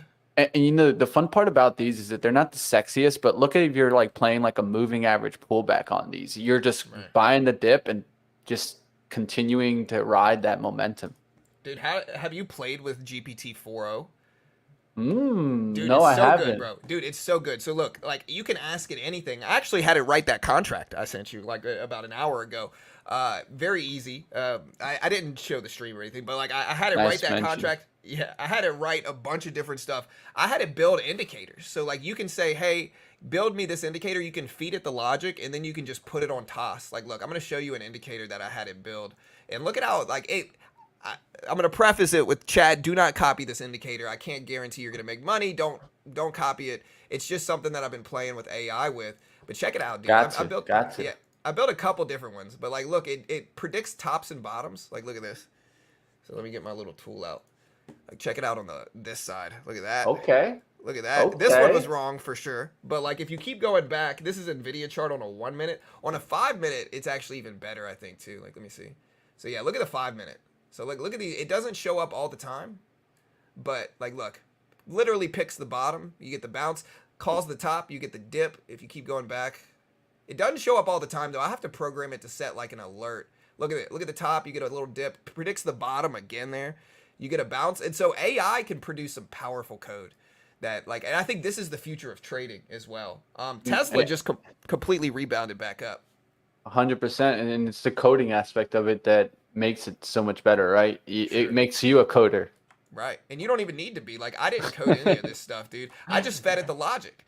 You know, That's why I feel bad for all the coders out there, because the truth is that AI is coming for their lunch for sure. Right, for sure. No, I spent the last 5 years learning JavaScript and Python and all these different things, and I'm glad I learned it still, because I could still kind of like, I could still use it to fix like spaghetti code and stuff like that. But a lot of people work in corporate programming jobs, you know, their jobs are at least going to be different. I think it's going to create jobs as well, but I think it's just a different landscape. It's going to be much more specialized in programming, I think, is what it is now, you know.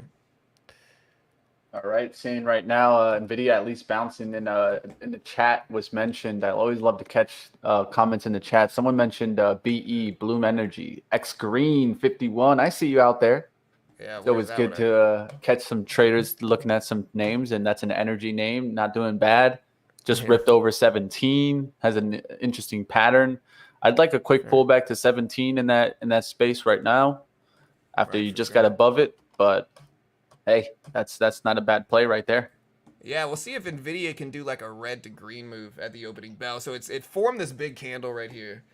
So it has this big candle. If this candle if the next two candles kind of engulfs this one and heads back up, it can do a red to green move, or it might just be kind of choppy as well.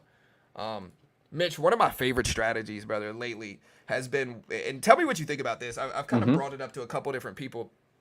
But like, you know how ahead of FOMC meetings, ahead of big earnings plays, the market's almost always flat, right? Yeah. And so if you're patient and you wait for those days, like you wait for FOMC day as an example, or like CPI day ahead of CPI, and then you attack choppy behavior. So like an example is if the market starts to chop like this and forms a range, you just kind of short the top, cover at the bottom, buy the bottom, cover at the top like this, because almost always leading into CPI or leading into FOMC meetings, the market's flat, the market's sideways, and so it creates a really predictable sideways range that you can short the top, cover at the bottom, short the top, cover at the bottom. It's worked really well for me. It's something I've been building over the last couple months.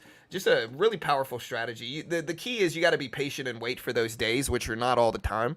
But if you could wait and just be patient and attack it only on those specific days, I think you can have a really high edge doing it, you know.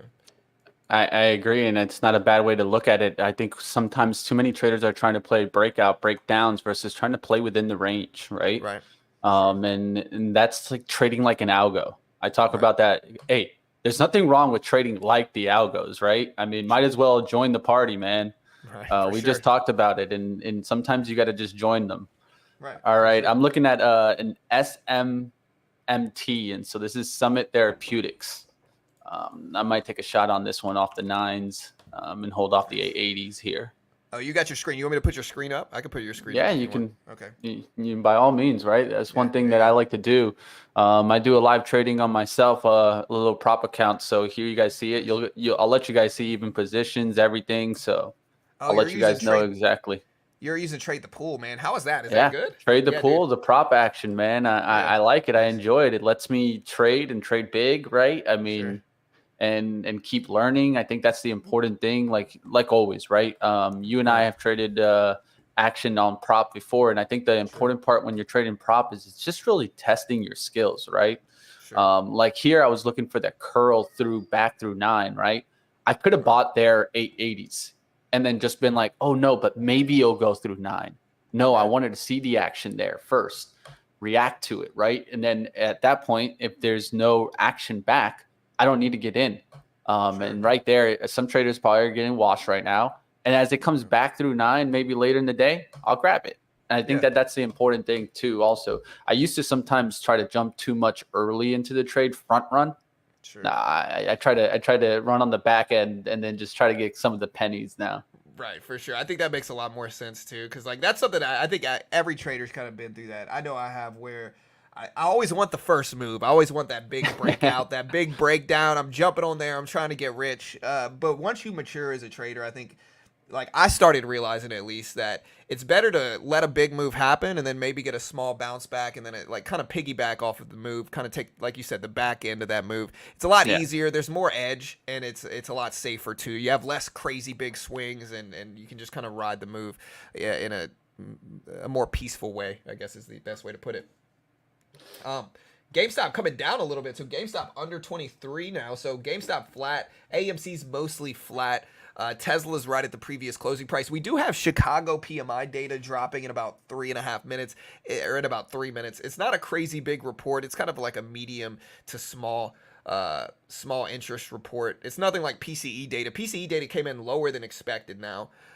So if you just now joining the stream, PCE data came out like an hour ago, a little bit over an hour ago. It showed up at 0.2% on the month, neutral on the year-over-year data at 2.8%. So a little bit better inflation data. Market did react initially positive to it, but now let me see where the SPY is. Okay, SPY did a red to green move. It looks like the Nasdaq is underperforming the S&P a little bit, so tech is probably dragging it down. But yeah, dude, even bringing up my little indicator here. Check this out, dude. See, I gotta test it a lot more. But check this out. Like, look, here's the Q. Wait. The Q is showing up. Okay, so here, wait. Is this today? Weird. So, okay, this is a 5-minute chart. So yeah, let's look at the 1 minute. Look at that one. So here's a 5-minute. It called that breakdown. And then if I pull a 1 minute chart up, look at this, dude. I gotta test this some more. But these algos, man, again, I really do think it's the future of trading. It literally called the bottom. Wow. I'm not going to give anybody the logic because I still don't know what I want to do with it yet. But, like, impressive AI populated logic here for these, Right. Taking a look at Foot Locker today. I like the hourly. Say, how do you feel about the future of Foot Locker, though? Do you think in the future? Oh no, yeah, I shoes- would not Yeah. buy a Foot Locker For sure. in the No. long term. No, this is definitely a trade. Yeah. I don't know. I didn't realize they owned. I think they own Champs, or no? Is it JD? They own one of those big brands. Foot Locker does, but I still think over time, shoes are going to be bought more and more online. But you're just day trading it, so I mean, I'm not going against what you're saying because I think I believe in buying up anything if it's cheap. Yeah, no, that's just what it is. Nike was moving yesterday also with that Foot Locker report. So that's one that's on the radar on the kind of, you know how I am. I'm more always looking at things like daily charts and swing trading and stuff like that. And then I can day trade in between there, right? So like 94 seems to make sense for Nike to come out of this kind of bottoming action. Sure. You can see that inverse head and shoulders here, and then now it's starting to push. So definitely a clearing into this gap is another thing that I look at. I love playing gap plays where like a stock goes extreme one way and then just comes right back into that gap.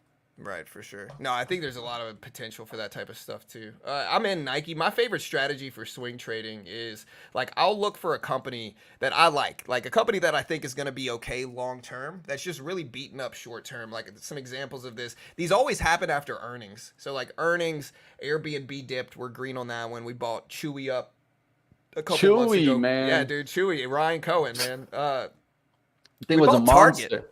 Yeah, we bought Target up, dude. Target has been one of like my best percentage trades, bro. Everybody hated on Target, but it dropped to $100 a share, and it was so cheap. And every time I go to Target, it's freaking packed, right? So people like, I think people fantasize about all these companies doing whatever, but like if there's value there, I'm freaking buying it. Target, we go to Target, I buy 4 items, it's like $300. They're making money, and there's always a ton of people there. And so I think Target was good value. I like Disney stock as well, bro. Disney stock, we bought Disney when it was at like $75, $80. A lot of people made fun of me And then Disney just ripped back up to 120s. And so those stocks are solid. Disney. Yeah. Star Wars, bro. My daughter and I saying it's Star Wars. You know? So. All right. Seeing energy still holding in here. So Bloom didn't come back to that 17. It's holding on that 1750s. Might take another leg here and get to the 1775s. But I'm looking around, guys. I still haven't taken too much. What are you guys seeing out there in the chat? It's always good to see what you guys are looking at. I see what happened to SMCI. So PMI data just dropped, Chad, not to interrupt you, but PMI data just dropped. No, I don't see what it is, though. I think that's what made this negative reaction in markets quickly. The Q just turned. Let me see what it was, though. It might be slow to populate on my screen. Let me see. There's Thursday. I completely forgot about it. So it showed up. So PMI data showed up. Oh, it's still not there yet. So does anybody see what PMI data showed up as? It's not showing up on my screen. It was expected at 41.1. So I still don't see it. I'm looking. Yeah. Oh, what did Salesforce? I bought Salesforce yesterday. Oh, and it's up today. Nice. Okay. We're green in equity somehow on the day, but we are green in Nvidia a lot. We're green in gold. We're green in Nike. We've been holding Nike for months now, but we're pretty much flat on it. I was down much more, but it's bounced back a lot. There's Nvidia pullback there, rejecting that spot. We'll see if we really start to come down today. Yeah, so it just turned. I still can't find Chicago PMI. Usually it updates faster than this, but and I don't think anybody. They might be late in reporting, or maybe they got the data a little bit early or something, but I can't find it. No. This might cause some pullbacks. Yeah, let me ask AI. What did Chicago PMI data show up as today? All right, 35.4 versus 41.1.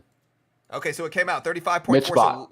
Okay, lower than expected. Okay, so lower. Yeah, than estimate was 37.9. Okay. Yeah, so it came in weaker than expected. So that's a weaker manufacturing result. So like PMI data, Purchasing Managers Index, is a gauge on manufacturing strength or weakness. Lower is more weak in manufacturing. Higher is more strength in manufacturing. So you said it came in at 34 point something? 35.4. Okay. So that's lower than expected. So more weakness in manufacturing. I'm asking AI just curious to see if it'll give it to me. And accurately give it to me. It might spit out a number. Who knows if the number will be right. All right, it's looking at. Okay, so it's showing falling to 40.4 from 48.6. Yeah, I don't know. All right now I'm looking to see if the market's going to start working its way back and just trick some people here on the downside action. We'll see what happens. Looking to see if maybe Foot Locker can recover. Nice, yeah. Yeah, market's kind of flat here. It's forming a sideways range. I'm not going to be able to stick around for too long today, chat, so I'll probably have to get out of here within the next 5 minutes. But for the time being, again, if you haven't already, check out one of my sponsors is Apex Funded Account Programs. Listen, day trading is difficult. Almost all day traders lose money, right? It doesn't matter who you follow, what course you take. Most day traders lose. If you put up 5K in the beginning, I'm here to tell you you're probably going to lose 5,000. And so it makes absolutely no sense to risk your own money. Try a funded account program. Apex is one of the most legit. They've paid out almost $200 million in payouts. They give you a demo in futures. And in the futures market, you can day trade the S&P, basically what the SPY tracks. You can day trade the QQQ price action and what's called the NASDAQ E-mini.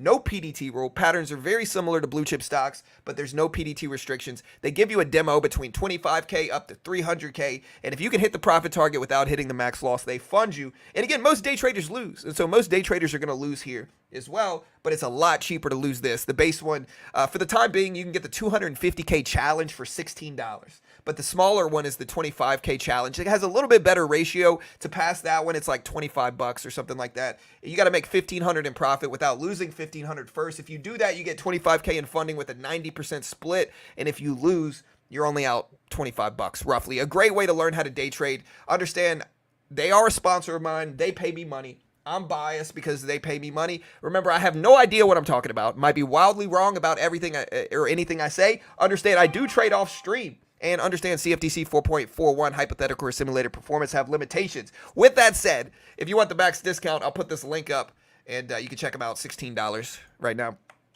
Also, Mitch, did you want me to plug anything for you, brother? Do you have your own YouTube channel, or what are you doing now, bro? Yeah, so pretty much I trade on the Trade the Pools channel, right? Trade the Pools also a prop firm where you can trade stocks, right? You can long and short stocks. I know that you do a lot of the futures action also. But that's an opportunity for you guys to take a look at some kind of prop action for the stock side, right? Sure. And I think what I really want to tell you guys is, and I'll throw up a link. I don't know if it'll go through here, but I got you. We'll Here, see I'll if it post goes it through. for you. So here, y'all subscribe to Trade the Pool. Here, I'll put it in our private chat so that you can maybe just grab it from there. So what this is all about is that we're actually going to be releasing a swing trade program on Monday. So if you guys want to come and find out about that, program specifically on prop side for swing trading, come check it out, guys. I'm taking a long right now on Foot Locker. I want to at least take a trade here, right, and kind of give you guys that. But on Monday, we're going to actually have like an 8-hour free live stream event where you guys can learn how to trade. You guys can learn some Trend Spider will be there, Bookmap, trade ideas, Trader Sync, all of the best tools for traders out there. Check it out, guys. And look at this. I had to take a trade here, right? There you go, guys. Look at that. Let's go. Nice. Let's get it. Hey, Foot good Locker. trade. Hey, good trade, bro. Honestly, the swing trading thing sounds dope, dude. You told me we were going to run out of here, so I put on the running shoes right quick. I said, let's go, Mitch. Step up. Yeah, I got an online doctor's appointment at 9 a.m. And I do want to chat with you a little bit when we close this down, chat. So that's why I'm going to close it a little bit early. But yeah, chat, again, check out my other sponsor. My other sponsor is a company called Chart Prime. It's a trading view service. You can use it in stocks, crypto, Forex, futures, anything with a symbol on trading view. I'm going to put this up real quick so you can see it. Great way to, again, I was always kind of skeptical of these indicator companies. Like I really was. I was always kind of skeptical until they gave me their software and let me back test it. Honestly, I can't guarantee you're going to make money. They're a sponsor of mine as well. But just look at some of these reports. Number one, you can see like these triangles, these flag patterns. Let's back test just the strong signals. And I think you'll see here, look, almost all of them worked. Look, breakdown here, small little breakdown. This signal showed up here and you got a nice little follow through. This signal showed up here, you got a nice breakdown. This strong signal showed up here, you got a nice rip up. This one looks like it worked. This one looks like it worked. This one looks like it worked. This one worked for sure. And so again, most of these look like they work. Anything with a symbol on TradingView, you can use this on, and it's like $40 a month. So one good trade can help pay for it. Again, look at the strong signal. Boom. Days of red action. Buy signal, days or hours and hours of green action. Sell signal here, days of bearish action. Again, powerful. I back test it yourself. I can't guarantee it's going to work for you, but I'm going to throw this link up here as well if you want to check it out. And why not? Yeah, I'm gonna check it out. It's pretty dope, dude. Honestly, look, I've been using them for a long time.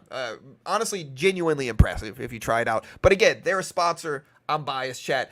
You got any other links? You got a YouTube channel yourself, Mitch, or no? No, I haven't been doing too much on my own action. I do it mainly through that one. But check it out, guys, if you guys get a chance. And it's great to join you guys. It's always good to be part of the beginner trading fam. Always part of this family. And I hope you guys enjoy watching what John does every single day. He definitely puts in the effort. I always catch him. I'm always sometimes even on in the morning. I'm like, man, John's already streaming.